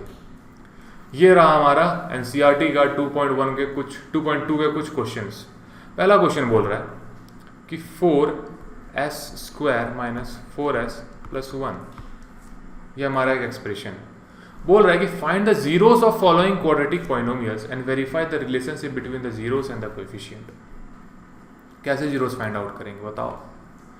हमारे पास ये एक इक्वेशन दिया हुआ है, तो क्या करेंगे हम लोग स्प्लिटिंग द मिडिल टर्म वाले टर्म प्रोसेस अपनाने वाले हैं और क्या करेंगे इसमें हम लोग अपना जीरोस, हमारा फैक्टर्स को हम लोग फाइंड आउट करने वाले हैं। ठीक है, जो हमारा फैक्टर होगा उसी से हम लोग रिप्रेजेंट कर देंगे कि हमारा ये जीरो है। कैसे देखो, हमारे पास एक एक्सप्रेशन होता था, जैसे हम लोगों ने पहले देखा, हमारे पास एक एक्सप्रेशन होता था, उसमें हम लोग स्प्लिट द मिडिल टर्म करके एक फैक्टर निकाल देते और उसी फैक्टर का जो एक्स का वैल्यू होता था that was considered as our zero. तो आओ हम लोग इसका स्प्लिट द मिडिल टर्म करते हैं और हम लोग इसका जीरो को फाइंड आउट करने की कोशिश करते हैं। चलो कैसे हम लोग आप लोगों ने क्लास 8 तक समझा होगा कि कैसे हम लोग मिडिल टर्म को स्प्लिट करते हैं। अगर नहीं आता है तो आओ मैं अच्छे से आपको बता देता हूँ कैसे हम लोग इसे मिडिल टर्म को स्प्लिट करते हैं। जैसे हमारे पास एक कांस्टेंट टर्म है 1, फिर हमारे पास कोएफिशिएंट ऑफ s स्क्वायर दिया हुआ है 4, तो जो भी कोएफिशिएंट ऑफ स्क्वायर होती है, ठीक है, विच इज 4, और हम उसे इनटू करते हैं हमारा कांस्टेंट टर्म से विच इज 1, जिसका वैल्यू आता है हमारा 4। ठीक है, अब हम लोग उसके फैक्टराइज करेंगे, 4 2 जा में होता है। ठीक है, तो अब इस 2 और 2 को हम लोग ऐसे एक्सप्रेशन में यहाँ पे रिप्रेजेंट करेंगे जिससे हम लोग 4-4s यहाँ पे वैल्यू फाइंड आउट कर लें। कैसे होगा देखो, ऐसे 4s² एज इट इज लिख दो। हमारे पास क्या है 2 और 2 है, 2 वैल्यू है, तो क्या हम लोग 2 और 2 को लिख सकते हैं -2s प्लस 1, और क्या बोल सकते हैं हम लोग कि -2s is equal two plus 2s। हाँ सर समझ में आ गई, अब अच्छे से हम लोग समझ गए। तो चलो समझ गए तो भाई फतेह पाओ, स्कूल में जाओ और बना के दिखाओ मास्टर सबको। चलो देखो 4s² - 2s, अब इसमें देखो, अब हम लोग को दो टर्म के बीच में से सब डिवाइड करना है, तो क्या बोल रहा है पहला टर्म 4s² - 2s, इन दोनों टर्म के बीच में कॉमन क्या है बताओ, 2s कॉमन है। हाँ सर 2s कॉमन है, 2s अगर कॉमन हो गया तो ये 2s हो गया, ये हमारा 1 हो गया। इन दोनों के बीच में भी हमें कुछ रिप्रेजेंट करना होगा, तो हम लोग ले लो यहाँ पे -1 ले लेते हैं, और यहाँ पे -1 तो यहाँ पे 2s हो जाएगा, यहाँ पे प्लस है तो यहाँ पे हम लोग -1 लिख सकते हैं। तो यहाँ पे भी 2s - 1 2s - 2 दोनों फैक्टर सेम हो गए, तो अब लिख सकते हो यहाँ पे 2s - 1 एंड 2s - 1। हाँ सर क्लियर है सर। अब आगे बताओ, आगे क्या बताऊँगा मैं। अब यहाँ पे तुम्हारा देखो 2s - 1 should be equal to 0, एक फैक्टर, दूसरे वाले को भी consider 2s - 1 is equal to 0। हम लोग जीरोस को फाइंड आउट करेंगे अपने। यहाँ पे s 2s लिख सकते हो, इधर 1 आएगी, इधर पॉजिटिव, इधर भी सेम होने वाली है, 1 हो जाएगी पॉजिटिव। हम लोग लिख सकते हो s इज इक्वल टू 1/2, और यहाँ पे भी s इज इक्वल टू 1/2 हो गया हमारा। तो देखो हमारे पास दो जीरो रिप्रेजेंट हो गए, विच इज़ 1/2 एंड 1/2। हाँ सर क्लियर है। तो फिर यहाँ पे आप लोगों के मन में क्वेश्चन आता होगा कि क्या हम लोगों का क्वेश्चन यहाँ पे सॉल्व हो गया? नहीं, हम लोगों ने तो बस अपना जीरोस को यहाँ डिटरमाइन किया। हमारा यहाँ पे क्या बोला, find the zeros of following quadratic polynomial. हाँ, क्वाड्रेटिक पॉलिनोमियल का हम लोगों ने जीरो फाइंड आउट कर लिया, and verify the relationship between the zeros and the coefficient. हम दोनों भी जीरोस और कोएफिशिएंट के बीच में हमें रिलेशनशिप फाइंड आउट करना है। हमारा वो रिलेशनशिप क्या होता था, सम ऑफ जीरोस होता था। सम ऑफ जीरोस क्या होता था हमारा, दोनों जीरोस को सम करना। देखो अगर 1 + 2, अगर सम ऑफ जीरोस का हमारा फॉर्मूला क्या था, 1 + 2 1 + 2। सम ऑफ जीरोस को क्या हम लोग बोलते थे, रुको, सम ऑफ जीरोस को हम लोग क्या लिखते थे, sum of zero was equal to minus coefficient of x² minus coefficient of x by coefficient of x squared. हाँ सर क्लियर है। अब आगे बताओ। Minus coefficient of x, coefficient of x क्या हमारे इस इक्वेशन में, लेकिन यहाँ पे हमारा जो वेरिएबल है एक्स तो है नहीं, हमारा यहाँ पे वेरिएबल क्या है, एस है। तो हमें यहाँ पे कंसीडर करना होगा एक्स के जगह एस को। तो coefficient of S and coefficient of x S square ले लो। तो कोएफिशिएंट ऑफ एस क्या है हमारा यहाँ पे, -4 है। तो -4 की जगह हम लोग बस -4 लिख दो। हमारा यहाँ पे कोएफिशिएंट ऑफ एस स्क्वायर क्या है, कोएफिशिएंट ऑफ एस स्क्वायर क्या है हमारा यहाँ पे 4 है, तो उसे भी हम लोग यहाँ पे डाल देते हैं। अब यहाँ पे क्या हुआ, माइनस प्लस 4/4 हो गया। अब सम ऑफ जीरोस, हमारे पास 2 जीरो है 1 और 2, तो लिख सकते हो इसे भी 1 + 2 प्लस 1/2। अब इसे भी लिख सकते हो 2 1 + 1 = 4/4 2/2 1 4/4 will also be written as 1। तो देखो यहाँ पे हमारा LHS = RHS प्रूव हो गया। हाँ सर प्रूव हो गया, क्लियर है। सम ऑफ जीरोस हमारा यहाँ पे वेरीफाई हो गया। Find the zeros of quadratic polynomial, verify the relationship between zeros in the coefficient. तो हम लोगों ने सम ऑफ जीरो यहाँ पे फाइंड आउट कर लिया। अब देखो प्रोडक्ट ऑफ जीरोस कैसे फाइंड आउट करते हैं। अगर हमारे पास यहाँ पे दिया हुआ है, फॉर सपोज अगर आप लोगों ने इसे नोट डाउन कर लिया तो मैं इसे इरेज कर देता हूँ। इरेज करने में मुझे बहुत मज़ा आता है, सुकून मिलती है। चलो बहुत हुआ सुकून। हाँ, तो प्रोडक्ट ऑफ जीरोस क्या होता था, अल्फा इंटू बीटा होता था। तो यहाँ पे हम लोग क्या कर सकते हैं, 1 × 1/2 × 1/2 कर सकते हैं। उसका वैल्यूएशन क्या होता था हमारा, याद करो प्रोडक्ट ऑफ जीरोस का क्या होता था हमारा, कांस्टेंट टर्म होता था। याद करो value constant term by what, coefficient of x square, coefficient of x square. तो देखो कांस्टेंट टर्म का वैल्यू क्या है हमारा यहाँ पे 1, कोएफिशिएंट ऑफ एक्स स्क्वायर क्या है हमारा यहाँ पे 4। अब देखो 1/2 देखो ये भी 1/4 दोनों सेम हो गया। यहाँ पे दोनों चीज़ों को हम लोगों ने प्रूव कर दिया, हमारा इक्वेशन सॉल्व हो गया। इसी तरीके से हम लोग सारे इक्वेशंस को यहाँ पे 1 by 1 सॉल्व करने वाले हैं। क्लियर है। अब देखो नंबर 2 सॉल्व करते हैं। चलो आ जाओ। नंबर 2 बोलता है 6x² - 3 - 7x, 6x² - 3 - 7x, ऐसे करके हमारा कुछ नंबर 2 का क्वेश्चन। इसमें भी हमें रिलेशनशिप फाइंड आउट करनी है। अगर आप लोग अच्छे से फाइंड आउट कर सकते हो तो बहुत अच्छी बात है, नहीं तो मैं आप लोगों के लिए यहाँ पे फाइंड आउट करके बता देता हूँ। तो इससे हम लोग अपने एक्सप्रेशन के क्वाड्रेटिक एक्सप्रेशन के फॉर्म में लिख सकते हैं, क्वाड्रेटिक पॉलिनोमियल के एक्सप्रेशन के फॉर्म में। तो 6x² - 7x - 3 लिख सकते हैं। आंसर लिख सकते हैं।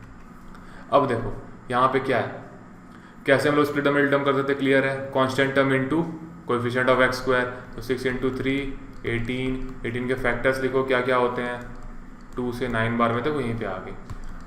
तो 6x² - 9x + 2x - 3 लिख सकते हैं। आंसर लिख सकते हैं। दोनों के बीच में कॉमन क्या है, 3x कॉमन है, तो यहाँ पे डालो 2x -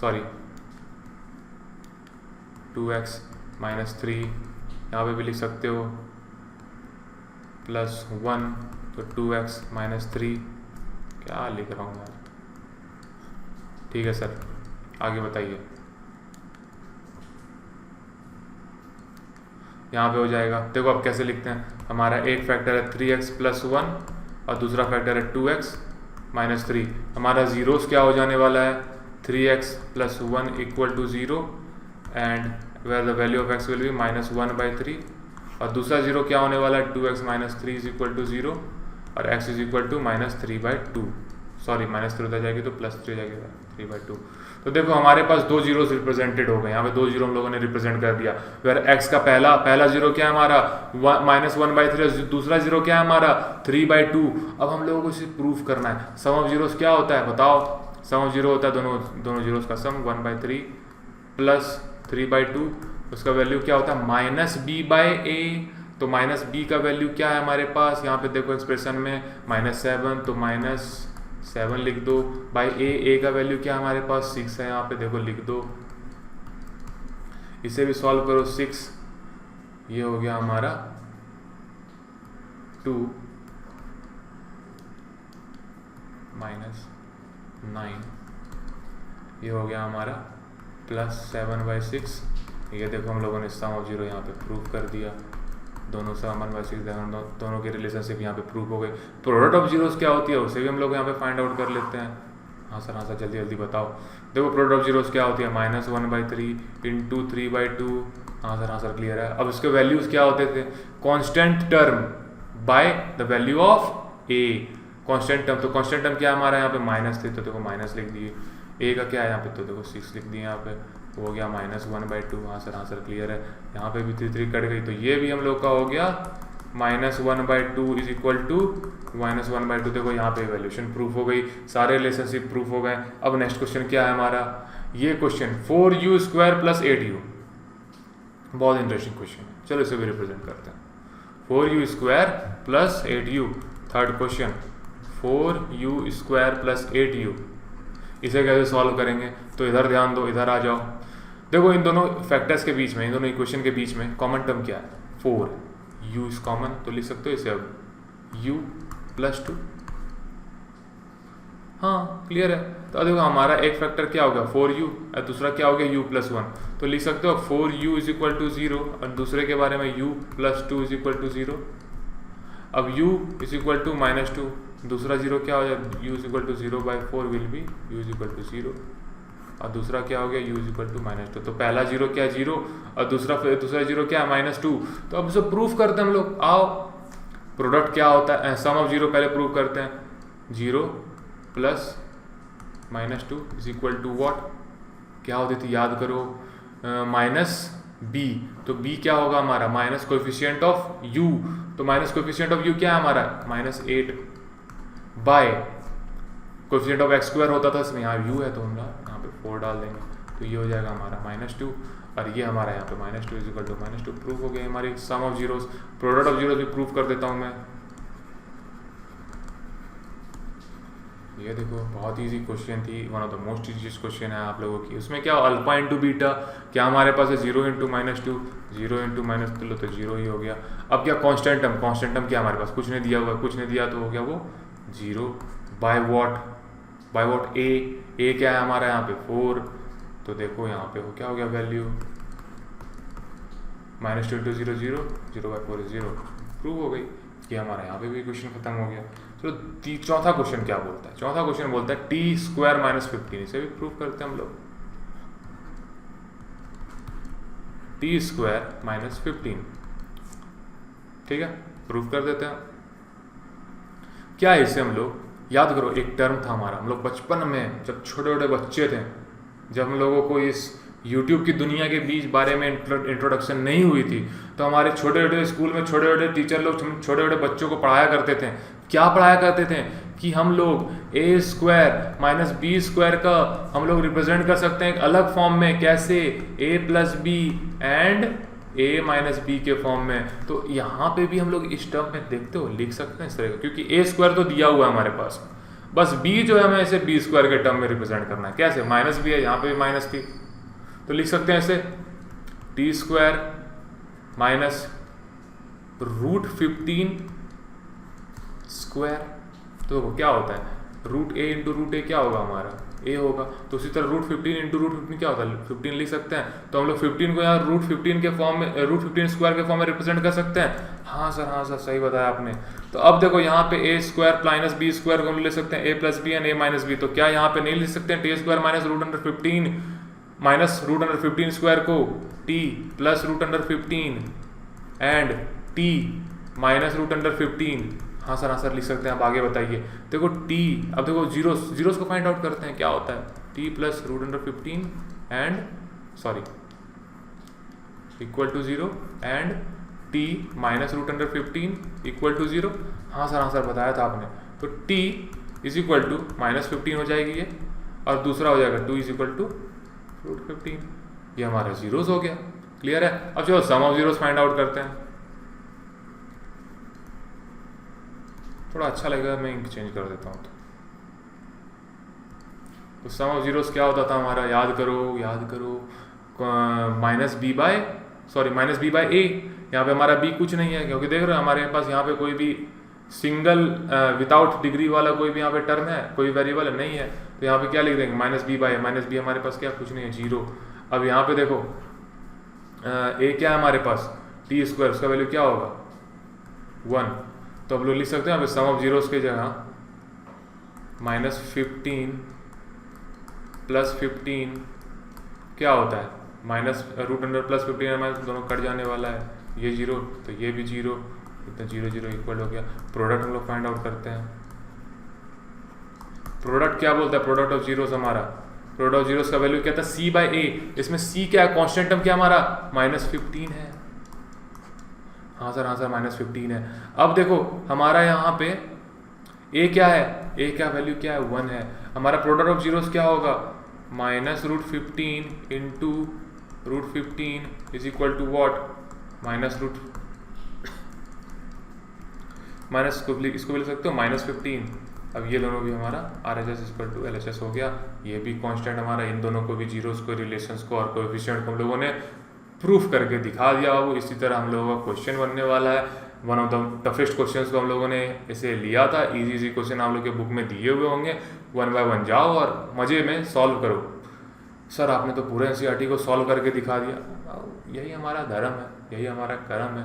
हम लोग यही हमारे इंस्टीट्यूट में पढ़ाते रहते हैं दिन भर, तो हमें सब सारे क्वेश्चंस याद हो चुके हैं। अब तो याद हो गए तो मैं आप लोगों को भी थोड़ा आके अपने एक्सपीरियंस को शेयर कर रहा हूँ। अगर आप लोगों को समझ में आ रहा है, थैंक यू वेरी मच। अगर आप लोगों को मेरा एफर्ट अच्छा लग रहा है तो आप बस एक लाइक मांगता हूँ आप लोगों से, एक लाइक कर दो बस, और कुछ नहीं मांग रहा हूँ, बस लाइक कर दो। चलो आगे बढ़ते हैं। यहाँ तक तो हम लोगों ने देखा कि सारे NCERT से क्वेश्चन थे, हम लोगों ने सभी को सॉल्व कर दिया। तो बताओ क्या इस बार आप लोगों का NCERT से क्वेश्चन आएगा इस तरीके से डायरेक्ट प्रॉब्लम सॉल्विंग क्वेश्चन? नहीं बबुआ, इस बार हम लोगों का जो भी क्वेश्चन आने वाला है वो होने वाला है MCQ बेस्ड। तो MCQ बेस्ड क्वेश्चंस अगर आएंगे तो हमें MCQ बेस्ड क्वेश्चंस के सॉल्यूशंस भी बनाने होंगे। और किस तरह के क्वेश्चन आएंगे, मैंने आपको स्टार्टिंग ऑफ द वीडियो में बताया कि हम लोग उस फॉर्मेट को डिस्कस करने वाले हैं कि कैसे MCQ बेस्ड क्वेश्चन बनने वाले हैं। तो आओ हम लोग उस सारे फॉर्मेट्स को देखते हैं और कैसे MCQ बेस्ड क्वेश्चन आप लोगों से पूछे जाएंगे, उस सारे क्वेश्चंस को देखने की कोशिश करते हैं। जैसे कुछ अब हम लोगों ने जैसे हमारा पहला क्वेश्चन सॉल्व कर लिया। अब देखते हैं हम लोगों का दूसरा क्वेश्चन ऑफ NCERT क्या पूछ रहा है। Find the quadratic polynomial each with the given number as the sum of product of its zero respectively. कुछ और क्वेश्चंस बचे हुए उनसे भी देख लेते हैं, उसके बाद हम लोग देखेंगे कैसे MCQ बेस्ड क्वेश्चन आने वाले हैं। क्लियर है?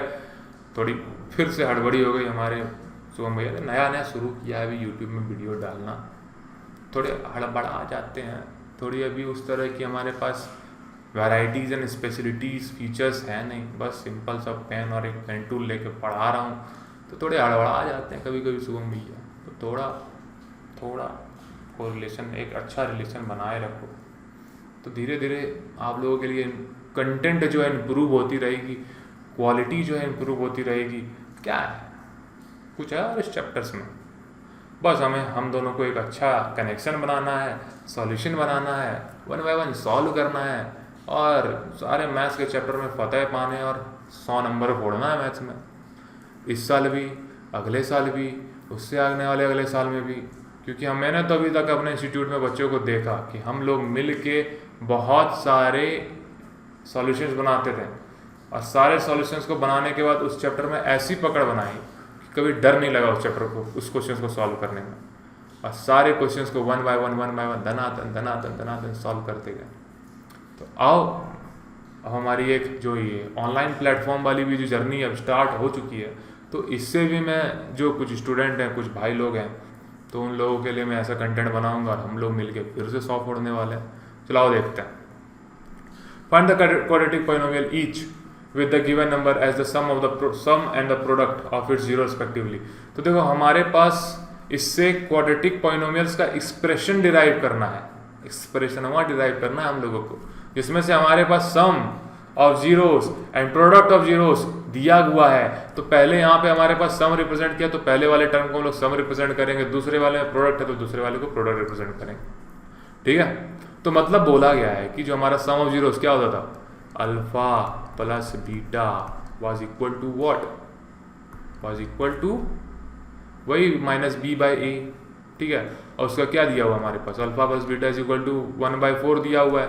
और प्रोडक्ट ऑफ जीरोस क्या दिया हुआ हमारे पास, -1 दिया हुआ है, ठीक है।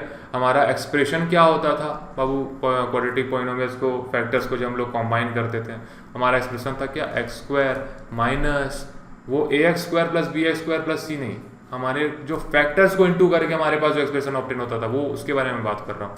तो क्या होता था, x² minus alpha plus beta x plus alpha into beta होता था। तो बस वही करना है। x² क्या है हमारे पास, x² हम लोग एज इट इज डालेंगे x²।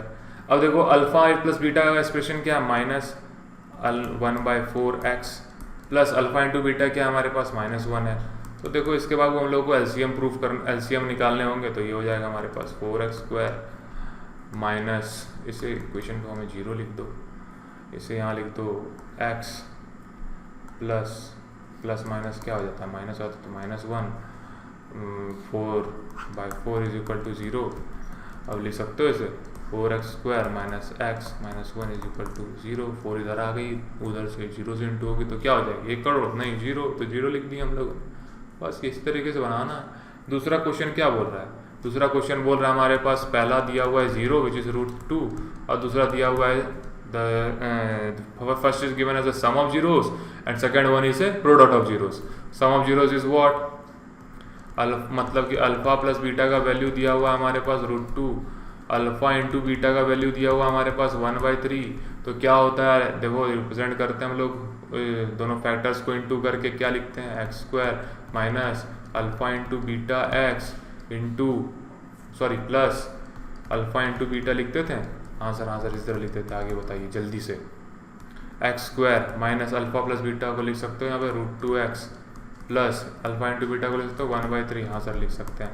क्या आप इससे एलसीएम निकालेंगे, 3x² minus 3 2√x plus 1/3 equal to 0 represent कर सकते हैं। हाँ सर रिप्रेजेंट कर सकते हैं। 3 उधर चली जाएगी तो क्या होगी, 1 करोड़, नहीं सर 10 करोड़, नहीं, धमाल को छोड़ो, इधर आओ, ये हो गया हमारा 0। ये हमारा क्वाड्रेटिक एक्सप्रेशन ऑब्टेन हो जाएगा। क्लियर है, हाँ सर ये भी समझ गया। अब आगे बताओ। आगे बढ़ने से पहले क्या होता है, कुछ और क्वेश्चन है उसे भी सॉल्व कर लेते हैं, फिर बोलता है हमारे पास 0।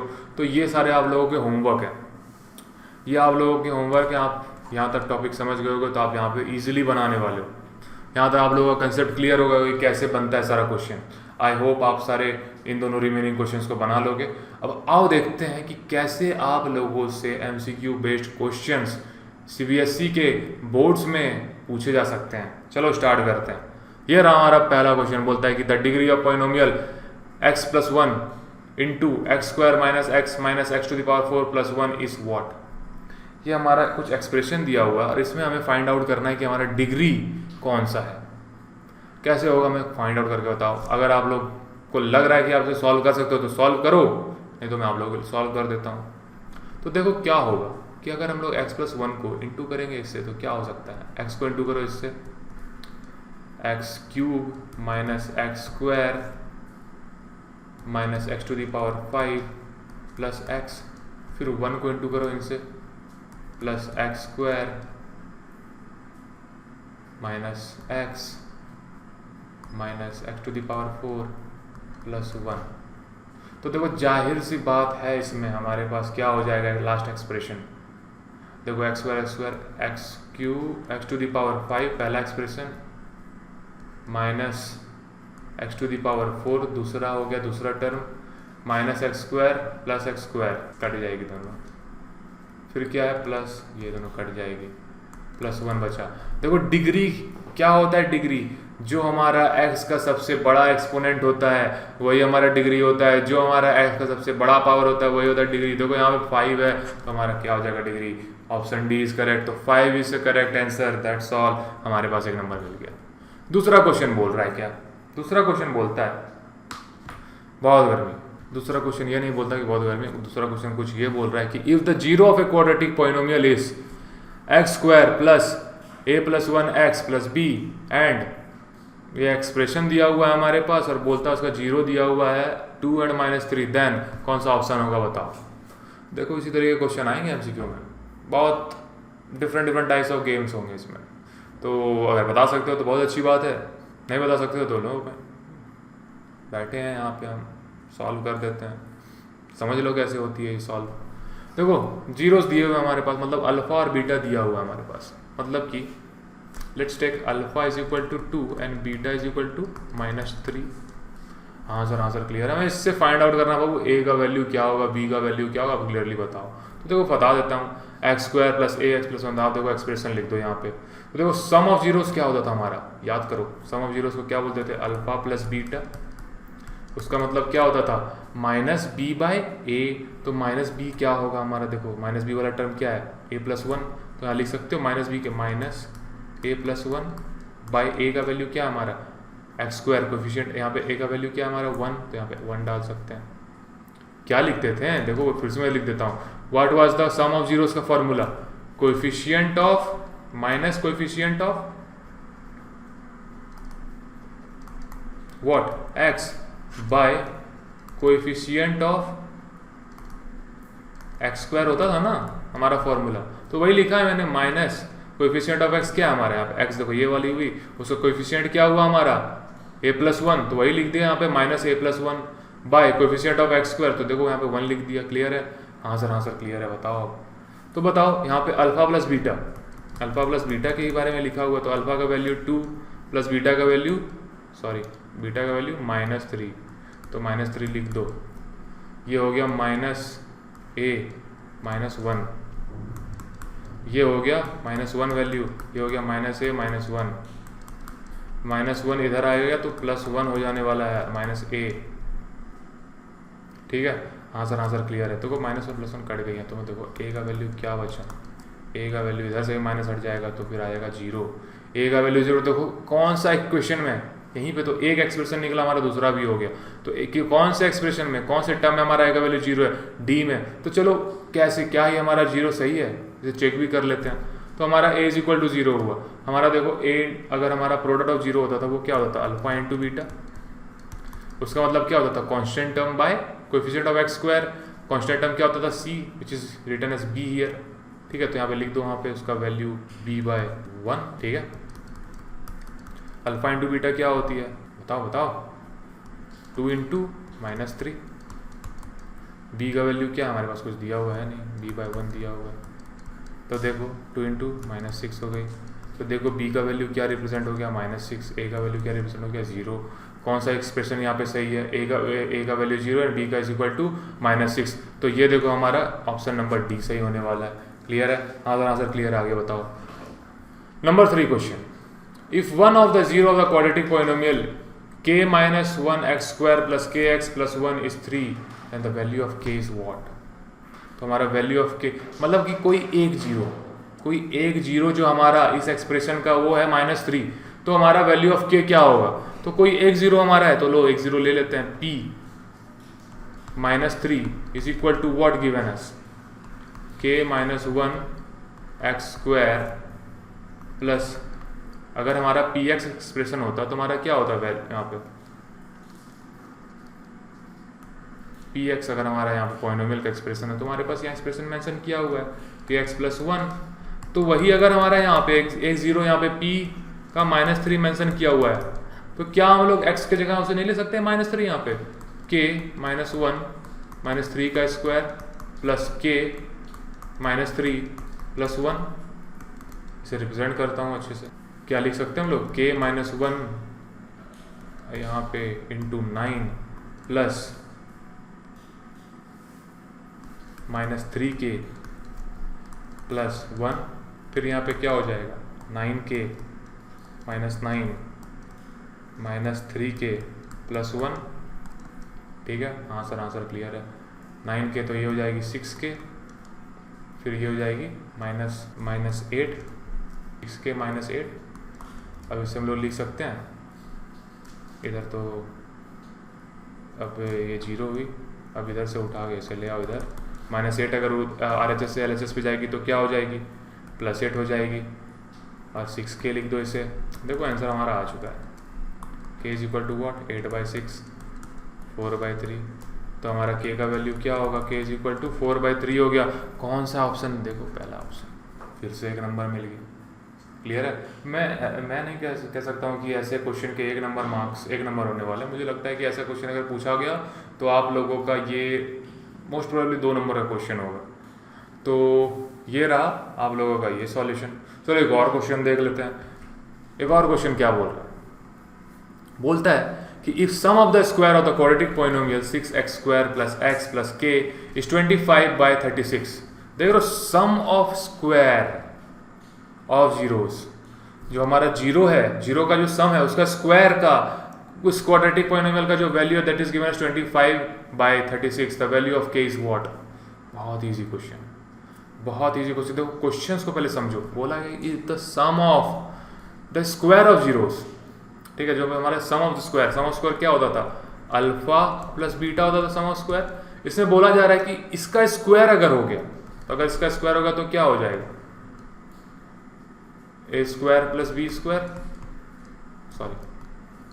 Sorry alpha square plus beta square, वही बोला गया ना, सम ऑफ स्क्वायर ऑफ जीरोस। ठीक है, दोनों का स्क्वायर ऑफ जीरोस का अगर हम सम करते हैं तो उसका वैल्यू दिया हुआ है हमारे पास 25/36। बोल रहा है कि इस एक्सप्रेशन का 6x² + x + k का जो एक्सप्रेशन है उसमें से वैल्यू ऑफ k इन सारे ऑप्शंस में से कौन सा बताओ। चलो सॉल्व करते हैं। सम ऑफ जीरोस क्या होती है, alpha plus beta. Alpha plus beta is equal to what, -b/a। -b क्या होती है, कोएफिशिएंट ऑफ x होती है। कोएफिशिएंट ऑफ x क्या है यहाँ पे, कुछ है कुछ नहीं, मतलब 1 दिया हुआ है तो -1। x², कोएफिशिएंट ऑफ x² होती है, मतलब कि -b/a। यहाँ पे क्या दिया हुआ है 6, तो -1/6 होती है। आपका हम लोगों का सम ऑफ जीरोस का जो वैल्यू है that will be -1/6। Product of zeros क्या होने वाली है, alpha into beta, which is considered as what, c/a। Constant term, तो कांस्टेंट टर्म क्या हमारा k का वैल्यू क्या 1 और a क्या है हमारा 6, तो यहाँ पे k डाल दो, k का वैल्यू निकालना है हमें। ठीक है, आंसर क्लियर, आगे बताओ। बोलता है कि हमारा जो एक्सप्रेशन है उसके अकॉर्डिंगली अगर हम लोग इसे रिप्रेजेंट करते हैं कुछ इस तरीके से, if a² alpha + beta is equal to 25/36, then can we write it here as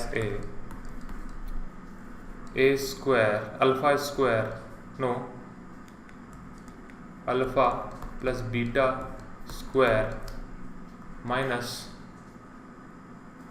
2 alpha and beta is equal to 25/36। हाँ, ऐसे हम लिख सकते हैं, लिख सकते हैं। आप लोगों के मन में क्वेश्चन आता होगा कैसे ये होगा, ये क्या हो गया, ये क्या ब्रह्मास्त्र निकाल दिया सोम भैया ने। देखो अभी कंफ्यूज मत हो, समझने की कोशिश करो। हम लोगों ने इस एक्सप्रेशन को इस एक्सप्रेशन में कन्वर्ट किया। कैसे, देखो कैसे बता रहा हूँ।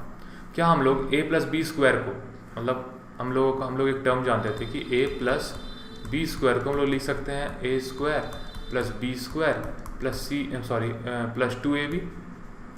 ठीक है, और हम लोगों को क्या ऑब्टेन करना है, अल्फा² + बीटा²। हम अब इसी इक्वेशन में हमें क्या ऑब्टेन करना है, a² + b² + 2ab। अब हमें a² + b² का ऑब्टेन करना है वैल्यू, तो हम लोग क्या 2ab लिख के -2ab भी लिख सकते हैं।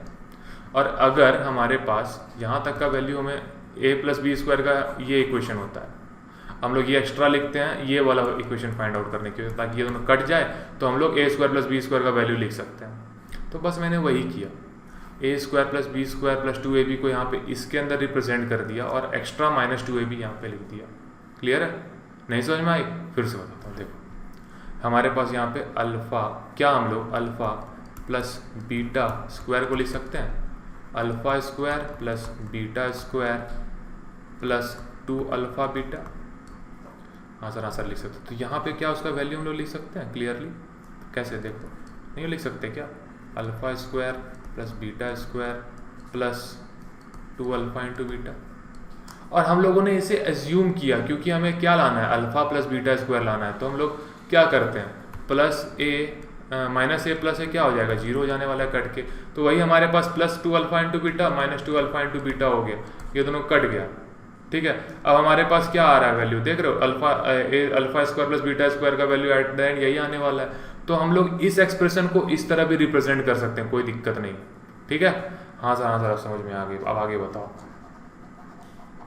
अभी भी नहीं समझे तो अब थोड़े वीडियो को पीछे कर लो और फिर से देखो, समझ में आ जाएगी। बहुत ईजी कंसेप्ट है। क्लियर है? हाँ सर क्लियर है। आगे बताओ। Alpha plus beta square, alpha plus beta का क्या है वो फॉर्मूला हमारा, alpha plus beta sum of zeros का क्या है वैल्यू, -1/6, तो -1/6 whole square minus 2 alpha into beta, तो 2k/6 इज इक्वल टू 25/36 लिख सकते हैं। हाँ सर लिख सकते हैं। आगे बताइए। इसको हम लोग लिख सकते हो यहाँ पे 1/36, और इसे लिख सकते हैं हम लोग यहाँ पे -k/3 इज इक्वल टू 25/36। ठीक है, तो हम लोग इक्वेशन यहाँ पे बन चुका है। क्या हुआ, इसका एलसीएम निकालो 36 एज इट इज़, यहाँ पे 1 डालो। यहाँ पे क्या हो सकता है हमारा 12k हो सकता है, यहाँ पे क्या हो सकता है 25/36 हो सकता है। इधर 36 कट गई। हाँ सर कट गई। आगे बताइए। -12k is equal to what 25, ये यहाँ पे +1 थी उधर चली जाएगी तो -1 हो जाएगी। -12k is equal to what 24, -12, अब -12k इधर से, तो k is equal to what 24/-12, ये कट गया -2 हो गया, तो k is equal to -2, k is equal to -2 हो गया। देखो यहाँ पे कौन सा ऑप्शन -2 है। तो देखो इस तरह के क्वेश्चन बेसिकली एमसीक्यू में 1 नंबर के नहीं आने वाले हैं। इस तरह के क्वेश्चन बेसिकली आप लोगों के 2 नंबर या 3 नंबर के एमसीक्यू बेस्ड क्वेश्चन आने वाले हैं। ठीक है, तो ज़्यादा हैसल करने की ज़रूरत है नहीं। इसी तरीके के आप लोगों के एमसीक्यू बेस्ड क्वेश्चन आएंगे। आप लोगों को समझना होगा कि आखिर वो क्वेश्चन क्या पूछ रहा है। आपको 1 बाय 1 आप लोगों के एनसीईआरटी के जितने भी क्वेश्चन है सबको सॉल्व करने हैं। अगर आप कोई रेफरेंस बुक भी बनाते हो RS अग्रवाल या कोई RD शर्मा, तो आप उसे भी सॉल्व कर सकते हो। एनसीईआरटी के मैंने सॉल्यूशन आपको दे दिए हैं। एमसीक्यू फॉर्मेट के क्वेश्चंस क्या आने वाले मैंने उसके भी फॉर्मेट आपको दे दिए हैं। आई होप आप लोगों को यहाँ पे सारे टॉपिक्स क्लियर हो गए होंगे। अगर आप लोग चाहते हो कि मैं पॉलिनोमियल्स के ऊपर एमसीक्यू बेस्ड क्वेश्चन और बना के आप लोग को दूं, तो आप कमेंट करके, ऐसे मतलब मैं बना के दे ही दूंगा। अगर आपको जल्दी से चाहिए तो आप कमेंट करके मुझे बता सकते हो कि सर मुझे और एमसीक्यू बेस्ड क्वेश्चन सॉल्व करने हैं, आप मुझे यहाँ पे वीडियो ऑफ सॉल्यूशन दे दो, तो मैं आप लोगों के लिए बना के दे दूंगा। अगर आप लोग को ये फॉर्मेट अच्छी लगी तो आप लाइक कर सकते हो, कमेंट कर सकते हो, कमेंट करके सारे क्वेश्चंस पूछ सकते हो। It's up to you. I hope you like this video. आप लोगों के सारे पॉलिनोमियल्स के बेसिक कंसेप्ट, एमसीक्यू बेस्ड वाले क्वेश्चंस के कंसेप्ट्स भी क्लियर हो गए होंगे, कैसे ये क्वेश्चंस आने वाली है। I hope you enjoyed the video.